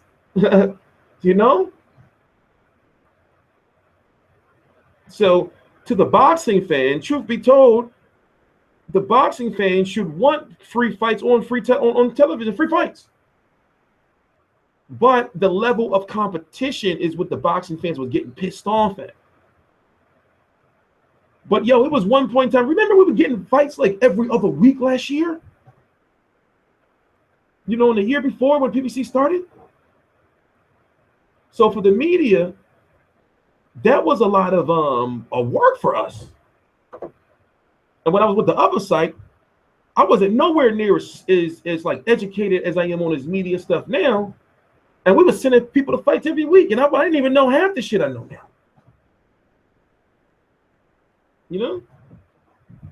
So to the fan, you should want to see free fights on television all the time. But to me, I've crossed like a threshold where I have to address things differently.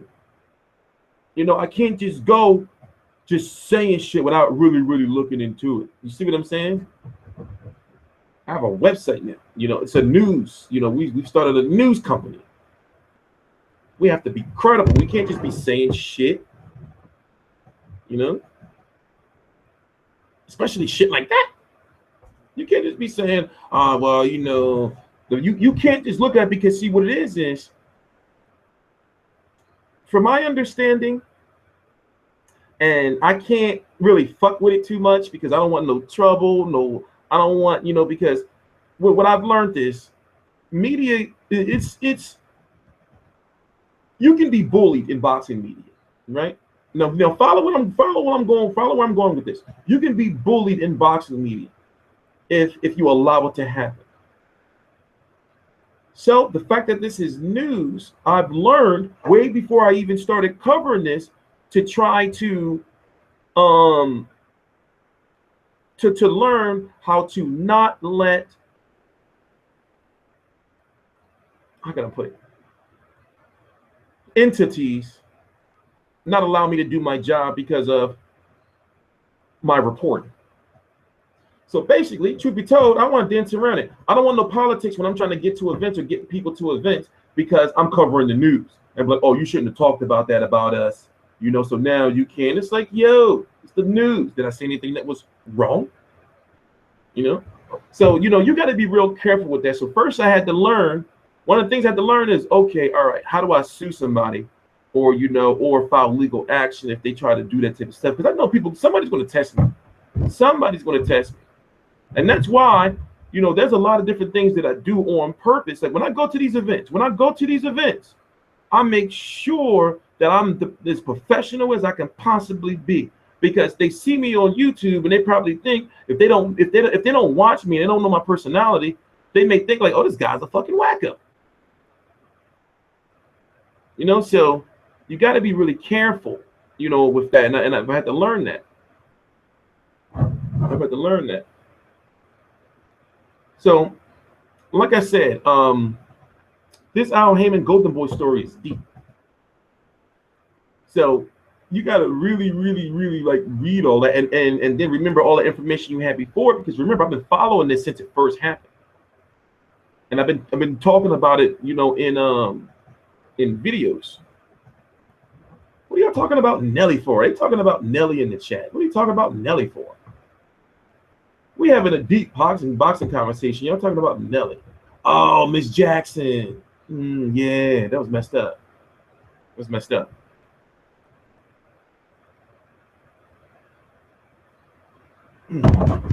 Damn it. Okay, so we're approaching the 2-hour mark. I'm going to edit. Did I play music?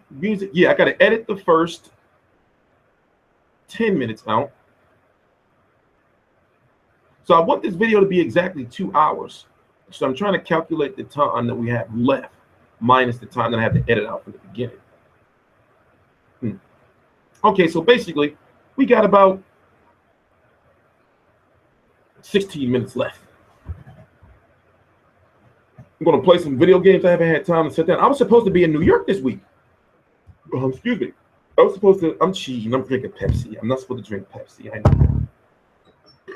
Excuse me. Sorry.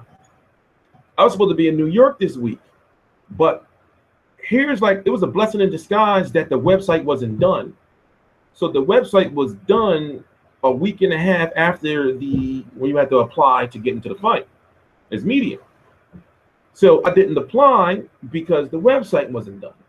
So just so happens all this week I've been having to do all this stuff. So I couldn't make it to New York anyway. Like for example, Tuesday was the Golovkin-Jacobs press conference in New York. It was a big week in New York. It was the Golovkin-Jacobs press conference in New York. I had a doctor's appointment. If y'all know me, I can't miss my doctor's appointments. And this is a brand new doctor. So I couldn't change it or anything, and meds was running low. Wednesday was the media workout I'm mixing the dates up probably, but every day this week I had to be somewhere important. So Wednesday was the media workout in New York for Jack versus DeGale, Pedraza Davis, and a couple other people, undercard fighters was there.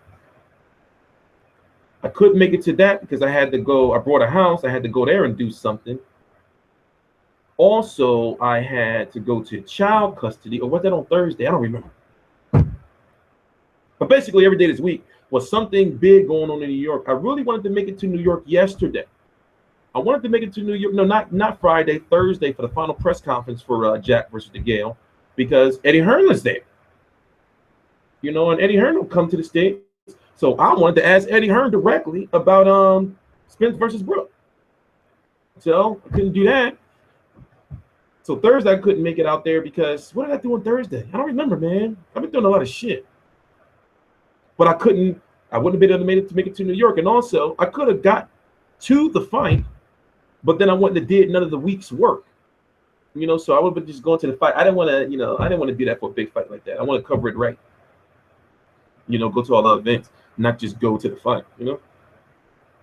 So now there's some fights in Philly coming up. I'm going to be driving in 2 weeks, so that's what's up. That's finally out of the way. I'm going to be at all of them. You know, and then the next major fight I'm going to go to is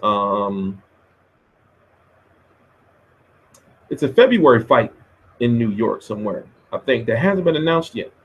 But I'm definitely going to Garcia versus Thurman. I am going to be in Brooklyn on Wednesday for the Garcia versus Thurman versus Garcia press conference. That's this Wednesday. So Garcia versus Thurman is Thurman versus Garcia. That's what it is. You know, is officially going to be in the Barclays Center. You know, March the 4th, 2017. So I am going to that. You know, I got to go. It's Danny Garcia. I've been to 4 of his last fights, and the only fight I didn't go to was the Guerrero fight because it was in LA.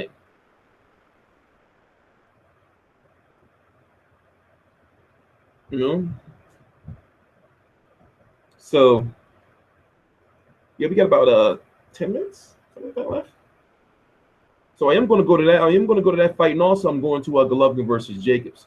So that's going to. Oh yeah, the Roy Jones fight. That I'm going to the Roy Jones fight. That's the fight I'm going to. The Roy Jones fight. I gotta see Roy Jones. It's Roy Jones. You know, and I get to, you know. So yeah, I'm gonna go to the Roy Jones fight, and then I can talk to Roy Jones.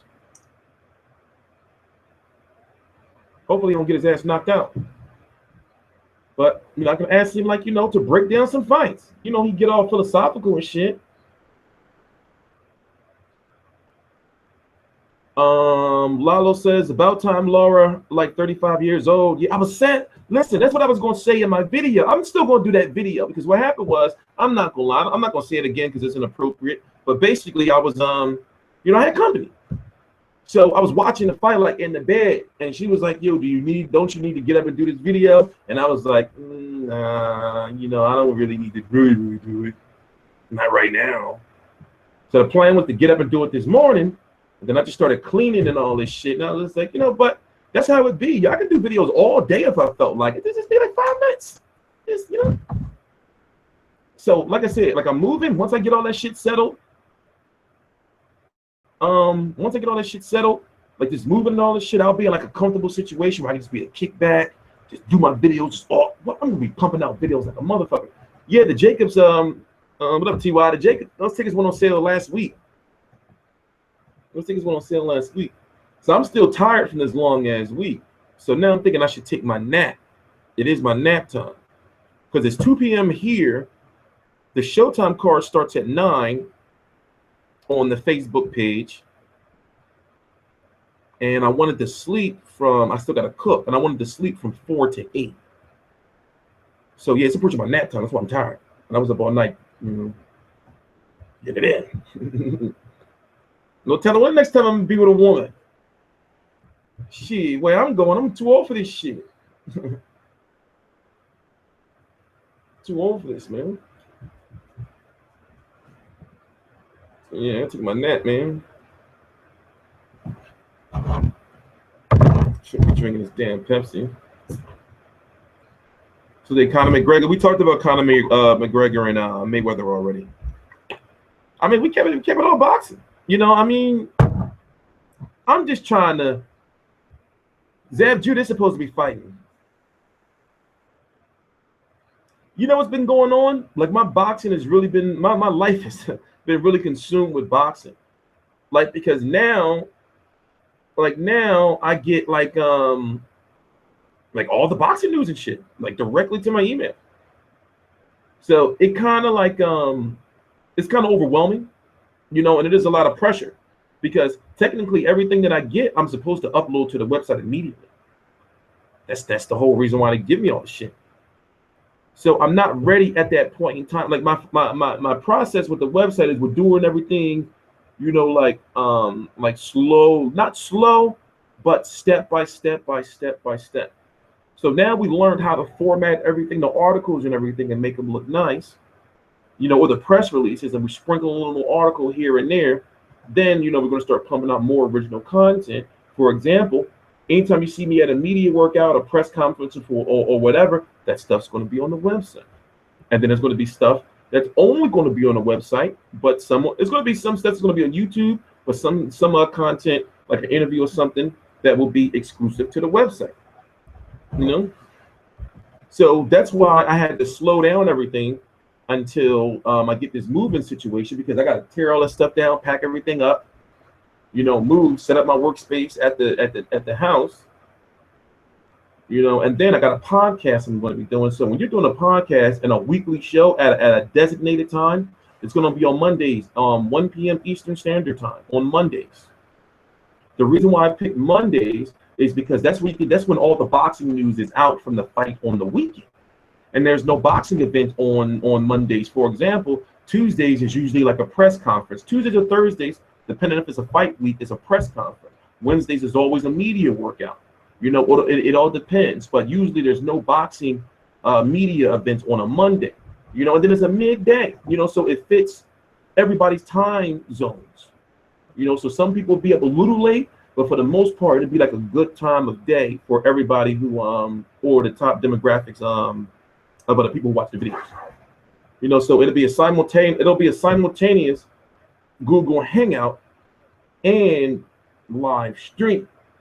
But I got a big plan because I'm moving, so I'm making a big like studio type set, you know, thing going on where we're gonna have Skype callers and callers in. Okay, so it's going to be a 2-hour show on Blog Talk Radio. So Mondays, 1 p.m. Eastern Standard Time, 2 hours every week. And then 3 shows a week, maybe 2 shows a week. I don't want to do each week. I want to do either 2 or 3 shows. No, 2 or 3 shows a month because it's 4 weeks in a month. So 4 shows in a month. I don't know if I want to do 2 interviews, like every other week have an interview, you know, like somebody call in, you know, and we set it up like that, or if I want to do it 3 times, you know. So I'm trying to yeah, we can end this stream talking about Jack versus the Gale. We can hang out for another half an hour. I want to play some 2K though. I want to play some video games. I get to play enough video games. So that's what I want to do that, and I want to put my chicken in the oven. Then I can lay down. So we're gonna have a podcast 1 p.m. Eastern Standard Time. A guest on 2 to 3 shows a month. And when I have guests on, it's going to be, y'all know how I ask my questions. You know, it's going to be straight to the point. You know. So you really got to have your shit in order if you're going to be committing to doing a show every week. And that's the first time I've ever had a show that will come on the same time every week. Yeah, I got PS4. I don't really play it like I should. I've been playing more Xbox lately because it's all hooked into my TV and everything. It's all hooked into my TV.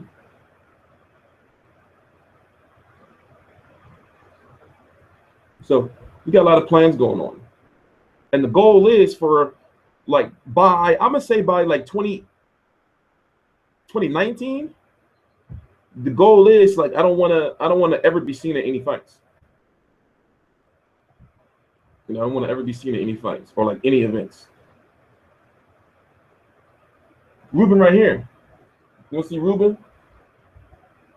Ruben over there. You can't see him. You can't see him. Ruben here. Ruben here. Ruben here.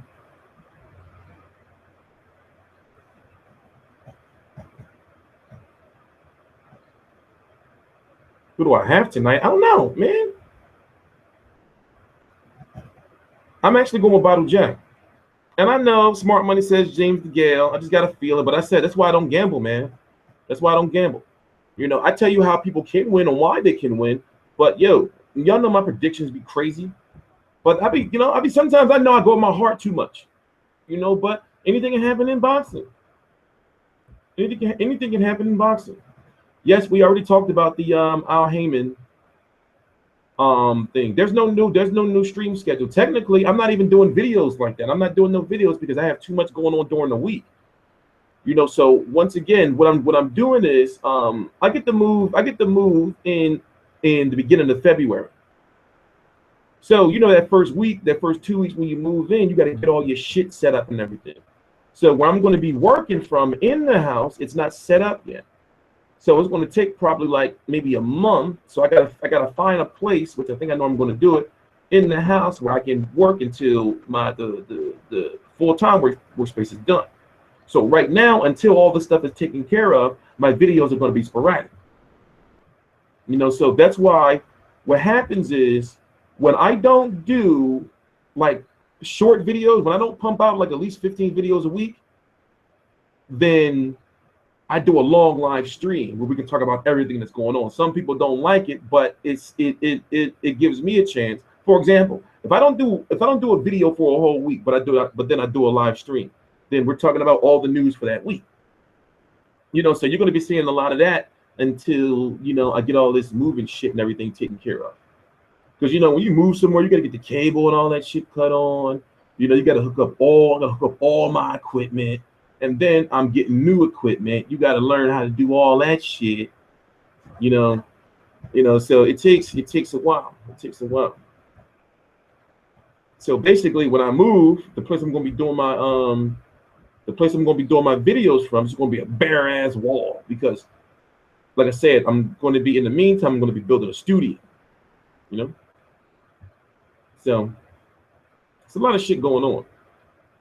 So the goal is the number one goal. All the shit I'm doing, people think that I'm not, you know, like focusing on my videos. No, I'm focusing on my videos, not doing videos, by getting all this shit taken care of, so that I can finally live comfortably and just, you know, motherfucking work on videos and shit. I like talking about, you know, doing boxing videos. So imagine if I didn't do a live stream, which a live stream is about 2 hours plus. And I just used that 2 hours, just sat here and just did a video and then, you know, click, you know, stop, and then did another video, click, stop, you know, record, stop, and did like 10 videos straight. I've done it before in the past. But it's like, you know, like to do my videos, if I don't do it with no script and all that, I've been wanting to, you know, be in the flow. We want to be in the flow. So, but that's what I need to get back to. So yeah, basically, tonight, like I said, I'm going to take a nap like in the next 2 hours or so, and then tonight is when I'm going to do another live stream after tonight's fights. You know, so I might switch it up. I might actually, instead of doing a post-fight video, I might just, as soon as the final bell rings and they do the post-fight interviews, I might just start a live stream right then and there at that moment. You see what I'm saying? That's some new shit. I mean, other people have been doing it, but I've only did that twice in my whole YouTube, you know, doing an actual live stream as soon as it's over. You know, so you can hear the post-fight interview and everything just straight line. But yes, that's the future. So we'll see. We'll see. You know, so I like James DeGale, but I've noticed like something happens to James DeGale later in fights, like where he kind of loses it a little bit, you know? Do you think it's because he's the IBF champion, and that, you know, the IBF has those like weight restrictions, you know, with the fight day, you know? It's a lot of questions I have about that. Yeah, we're gonna chill for another 10 minutes. I'm really getting off because I want to put some off of the video games.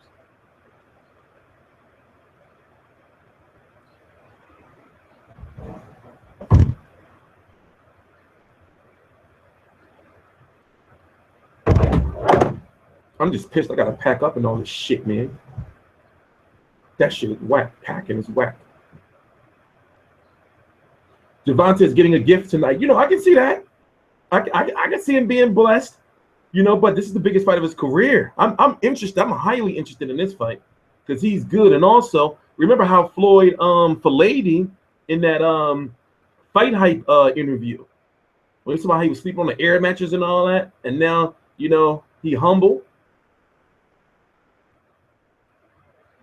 Where are you going? What are you talking about? Like, you know, now he humble and he's fighting back for Floyd again. So I'm interested to see, you know, like how is he going to try to show up, because he's you know, he wants to prove something to Floyd. You know, he wants to prove something to Floyd. Pedraza's good. And yes, he is. He beat Tevin Farmer all those years ago. He beat Tevin Farmer. You know, and that's a fight that can happen in the future. But Pedraza versus Farmer too.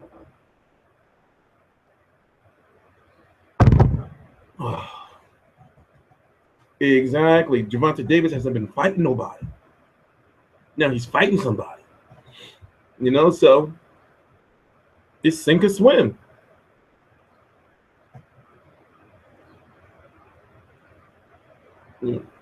Or in this case, swim or drown.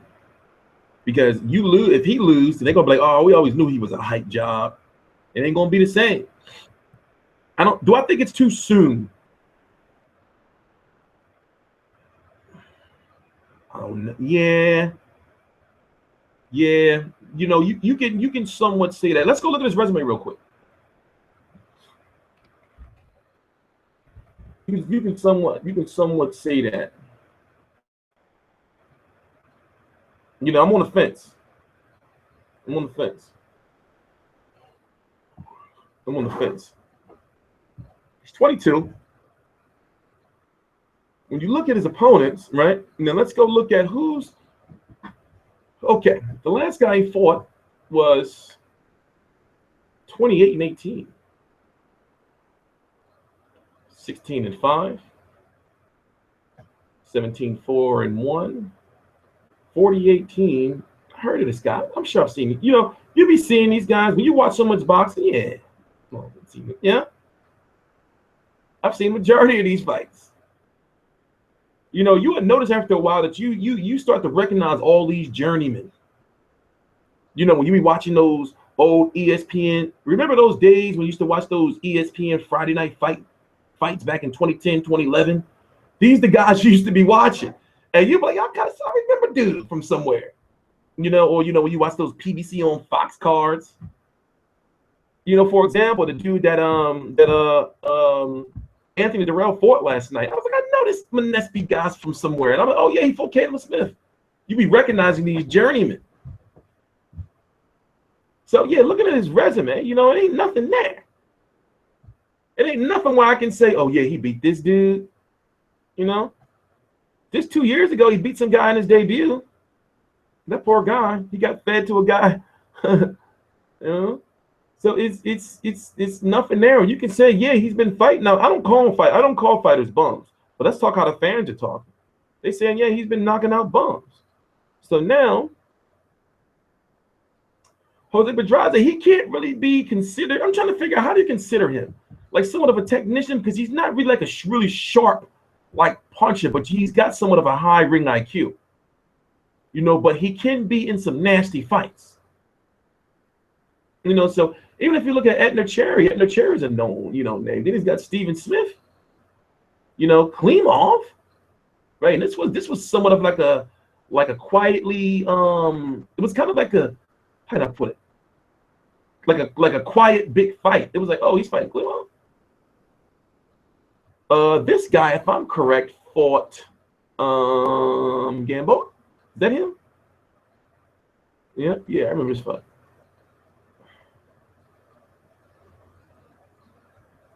Let me see who else. And then remember way back, this was Tevin Farmer's, you know, early fights, as you can see, that they went over Tevin Farmer.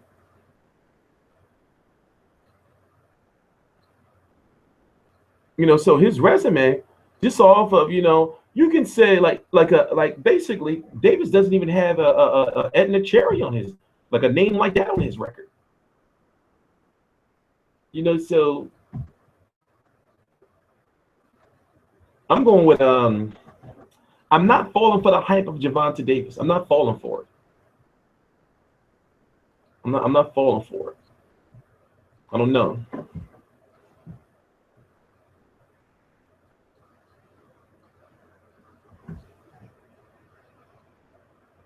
I'm not falling for it.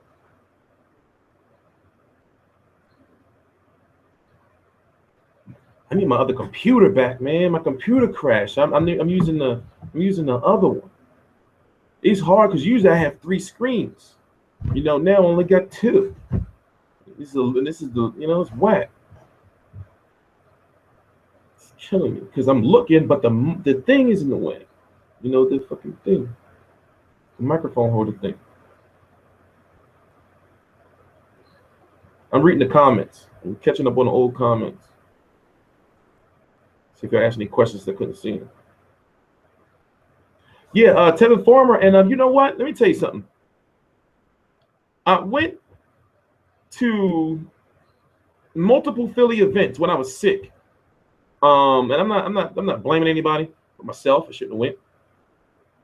And basically, I went, you know, specifically for Tevin Farmer because I wanted to ask him about this whole Gervonta Davis situation. I'll just leave it at that.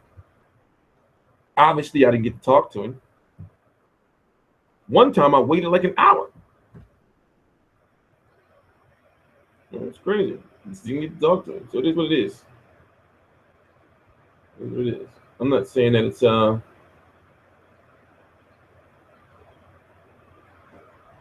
What are y'all talking about? They talking about Illuminati and shit in the chat? Freemasons?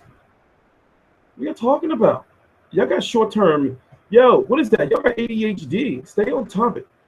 Make sure my ring is on. So yeah, you know, I don't want to. I want to just outright pick Pedraza to win. I want to outright pick Pedraza to win. But what we've seen from Gervonta Davis is he's dynamic. You know, he comes out there and he gets you out of there. He start throwing bombs. You know? So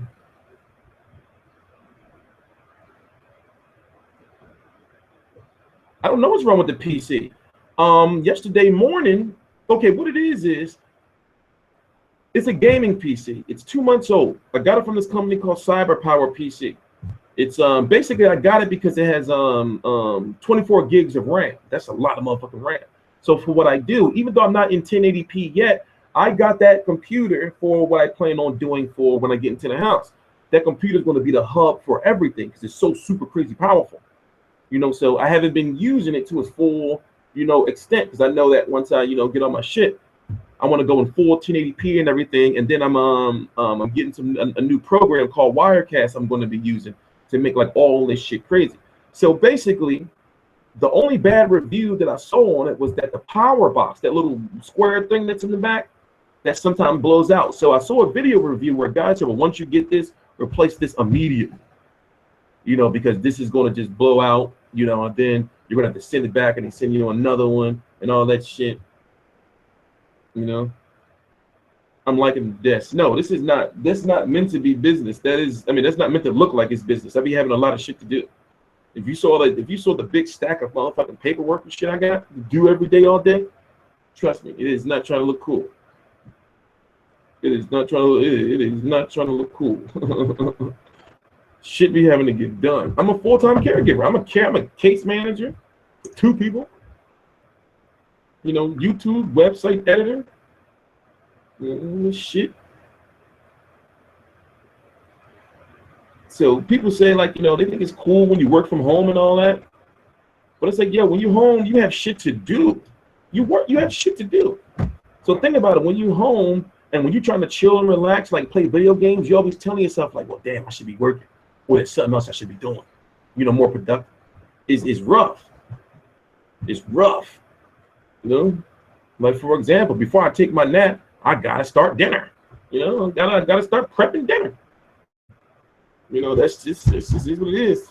Then tomorrow, I got paperwork and I gotta talk to like business partners and you know, get all this stuff set up and get email prepared for Monday and all, you know, plan out the week.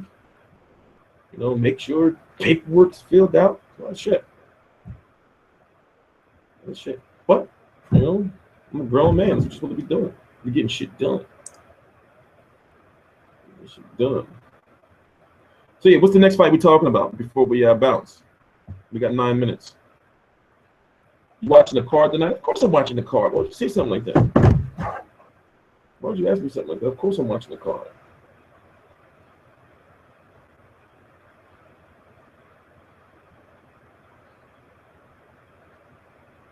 No?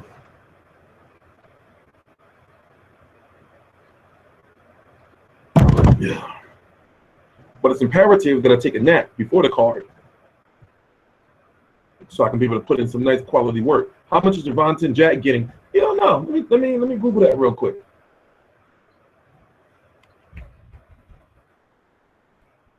Let's fight at New York. Remember, all states are not required to release the purses. I know in Vegas they have to, and is it LA too? We usually see all the purses for LA, right? I know for Vegas we always see the purses, but I don't know. I don't know if it's for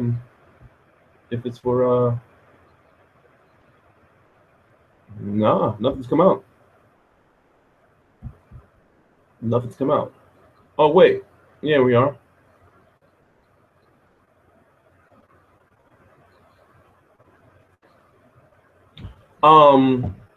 Jose Pedraza is getting 225,000, and Gervonta Davis is getting 75,000.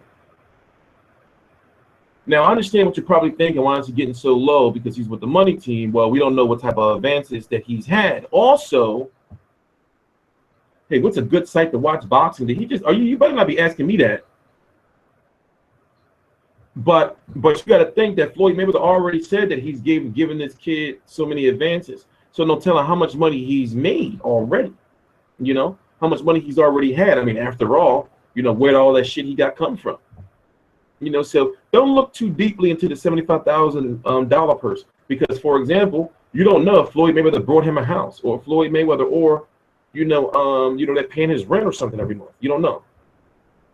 So that's what I've learned. I've learned that when you look at these purses, some may put the full purse, but then when you get the check, they have the deductions, or they may say, okay, well, we're going to pay you this because we gave you this before in the past. So I've learned. I'm still learning how they do it. You know, so don't look. You know, even though you can say it's only 75,000, it's like, damn, he with the money team. You don't know like how much money he may have owed to Mayweather Promotions. You know. Excuse me, it's hard to say. It's hard to say.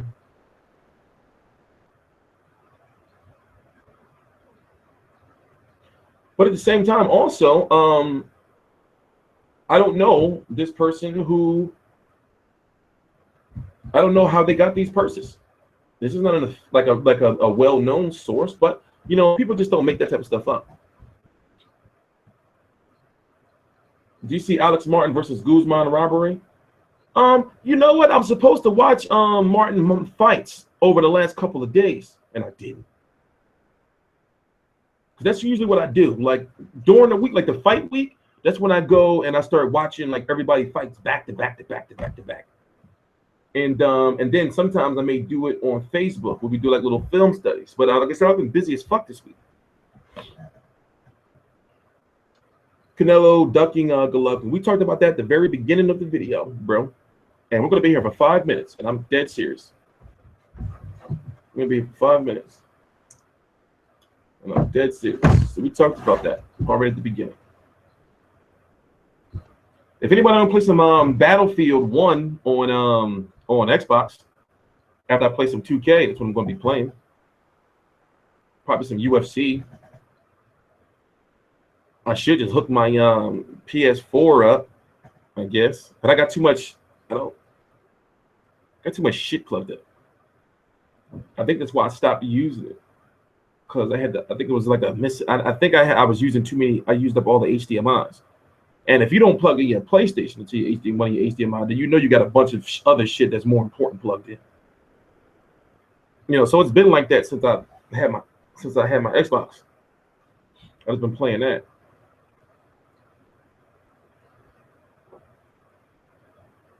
Been playing that.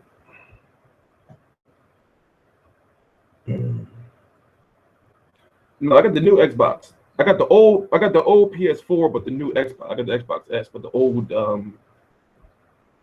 want the that's probably why I'm not playing. One of the reasons why I'm not playing is I want the PlayStation Pro.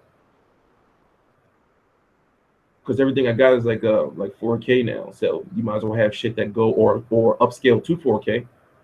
But yeah, you know, let's bullshit around for the next couple of minutes. I'm going to cover the fights tonight. As I said, I may do a live stream directly after the fights instead of individual videos, but we don't know. But I'm definitely doing a live stream tonight. Also, I'm going to New York on Wednesday. My schedule is free. I'm just hoping that shit don't come up because one thing may come up. One thing may come up, you know, and I may not be able to move it because it's involving the house. But if that doesn't come up on Wednesday, I'm going to be in Brooklyn for the Garcia versus Thurman press conference. You know, because I'm going to that fight. I'm going to that fight. So I'm really interested to see what they're going to say about it. Also, it's supposed to be on PBC on CBS, but they haven't fully announced it yet. But if it's PBC on CBS, it's going to be in association with Showtime because Showtime is paying the bill. See what I'm saying? See what I'm saying?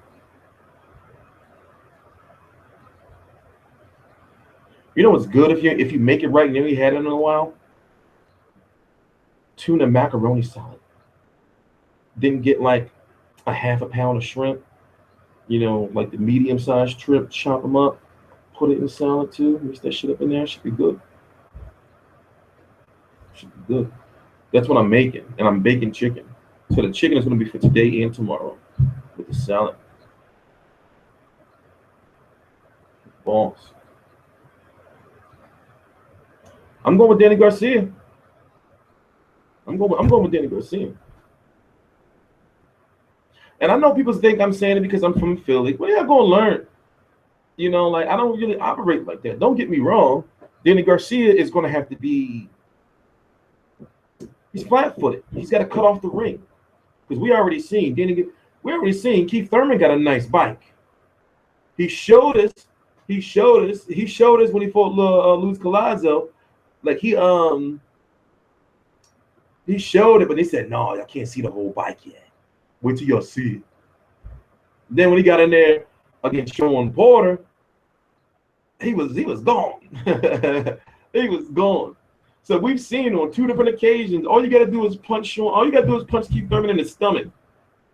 Just punch him in the stomach, and you know he's gonna be gone. He's gonna be out. So you got to get him. You got to cut that. You got to cut that ring. And Danny's had some issues cutting the ring. And what it is he's always like it seems like he'd be a step too late. He'd be a step too late. So Danny Garcia is very, you know, greatly underestimated. Also, it's because of the competition or lack thereof. People have been just clowning him for it. You know? But now it's time. Remember, these guys have been getting the full Heyman treatment for 3-4+ years now. Yo, we in 2017. We've been hearing all these years now that they were going to fight each other. And fighters are going to start fighting each other. Well, guess what? The time is now. So now Danny here.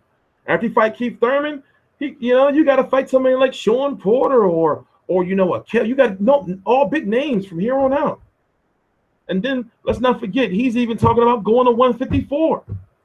I've been there in Garcia camp multiple times where they were, you know, saying, well, yeah, you know, we can go to 154. We thinking about it in the future. You know?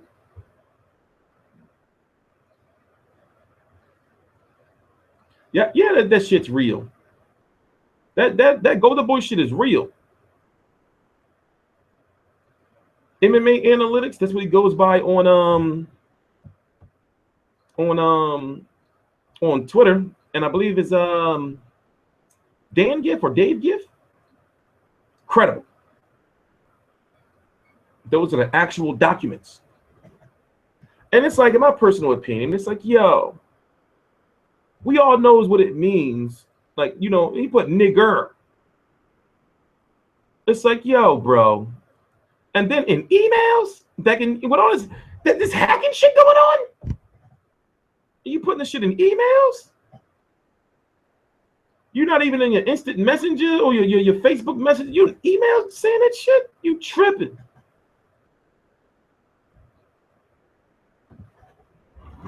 He deserve it, man. You know? That's fucked up. That's fucked up. That's fucked up. That's fucked up. It's fucked up. But like I said, I'm not talking about that, you know, until I finish, because I just found out, and I didn't thoroughly read it, but I scanned over everything this morning. So I've been trying for the last, you know, several months trying to get the actual documents. It's possible. I've done it before. So I've been trying for several months trying to get the actual documents. So as I said earlier, I'm tired of waiting for the person who has the documents to release the information, because right now that's the number one source.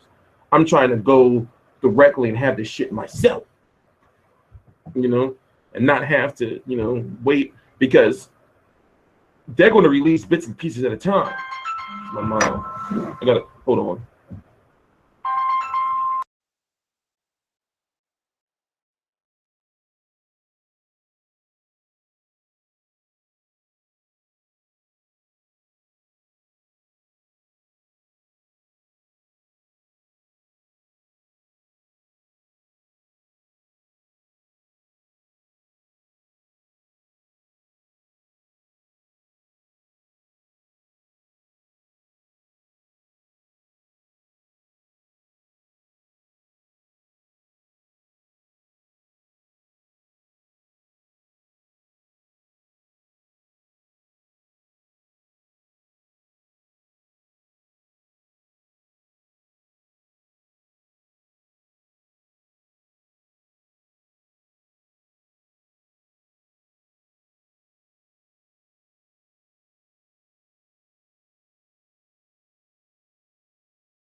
So yeah, as I was saying, I'm not going to talk about it. My ingredients are here. I'm not going to talk about it until you know, I have like all the, like, that's a deep video. That's a deep video. So yeah, I'll send you to the link real quick so you can see it.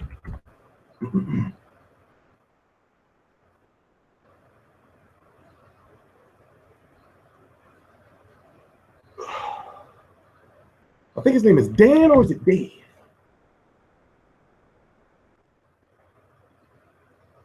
Dan? Yeah.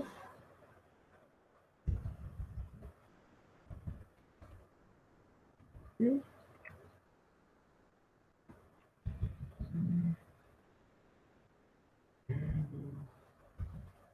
Oh, I'm all fucked up. It's Paul Giff. It's gone. So he's the guy I'm trying to bypass. You see what I'm saying?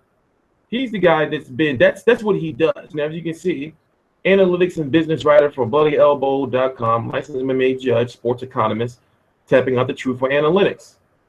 So he's the guy that's been getting all the legal shit. He has everything. For example, let's see if we can go back further.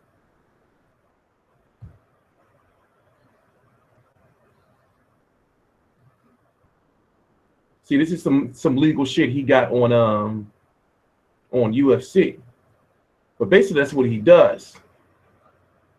So I gotta wait for him to release shit, and you know, since he's the writer, you know, he's saving all the good shit for last. I'm trying to bypass all of it because I want to read all of it through.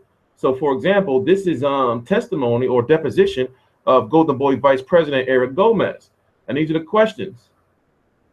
Okay, now I'm gonna read this. This is what Eric Gomez is being, wait a minute. This is what Eric Gomez is being asked. And does that refresh your recollection that you had at one point at least 4 different arenas on hold? Yeah, but we didn't. What do you mean? We didn't have 4 on hold. I told Dan that because he's nosy. And sometimes I don't want to give him information until we announce it. Now, basically, as you can see, this is some type of excerpt from some questions that was answered, but I'm sure it's of importance. So I'm guessing this is involving how, now I haven't read it all yet, but I'm guessing that this is how Golden Boy is accusing Al Heyman basically trying to, you know, create an unfair, advantage in business and also monopoly and all that. But he's being questioned about, well, wait a minute. If you are accusing him of holding up venues so you can get work, but you're holding up venues to stop other fights from happening there. So that's what I'm kind of getting from this. So let's read a little bit more of it. Okay. So I'm guessing when he said Dan, he's talking about a reporter, because I'm guessing now I never read nothing yet. Oh, it says it right there, Dan Rayfield. Okay. So he's talking to Dan Rayfield. So this is, I guess, Heyman's team asking Eric Gomez, vice president of Golden Boy, well, what's going on? Okay, so, and does that refresh your recollection that you had at one point at least 4 different arenas on hold? Answer, this is Eric Gomez. Yeah, but we didn't. He's being asked, what do you mean? We didn't have 4 on hold. I told Dan that because he's nosy, and sometimes I don't want to give him information until we announce it. But Dan Rayfield's a reporter. It's your job to ask questions. You can't say he's nosy, even though we may not agree with Dan Rayfield all the time. We never had MSG on hold. We never had the Madison Square Garden, Madison Square. I mean, we never had MGM on hold, the Grand Garden Arena. We were negotiating to do a fight at T-Mobile, and that's the place where we're going to take the fight. We knew that, but these writers, they call me all the time, and I don't want to give them information until we announce it. So I was taking him on a wild goose chase. We never really had holds on the arena. Well, whatever this means, the point I'm trying to make is this guy gets all the legal shit, and I'm trying to, get the shit myself. So, you should go follow him if you want to know what's going on with everything, because it's very detailed. And he's the one who released the story, on all this shit is all the legal shit.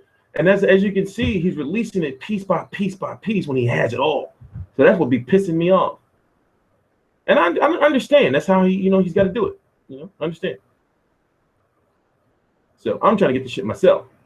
I'm not gonna keep saying that, but I've got my hands on legal documents before. And it's not hard. It's just that you have to pay. And then if you get it, you want to make sure you do something with it. I'm looking for. There's one thing in particular I'm looking for.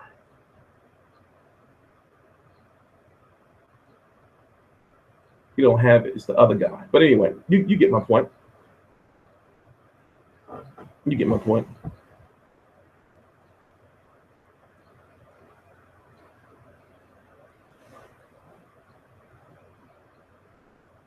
But yeah, what did I miss in the chat?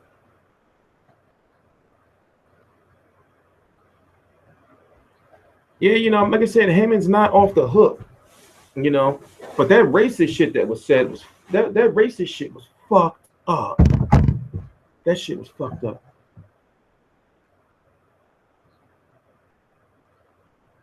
That shit was fucked up.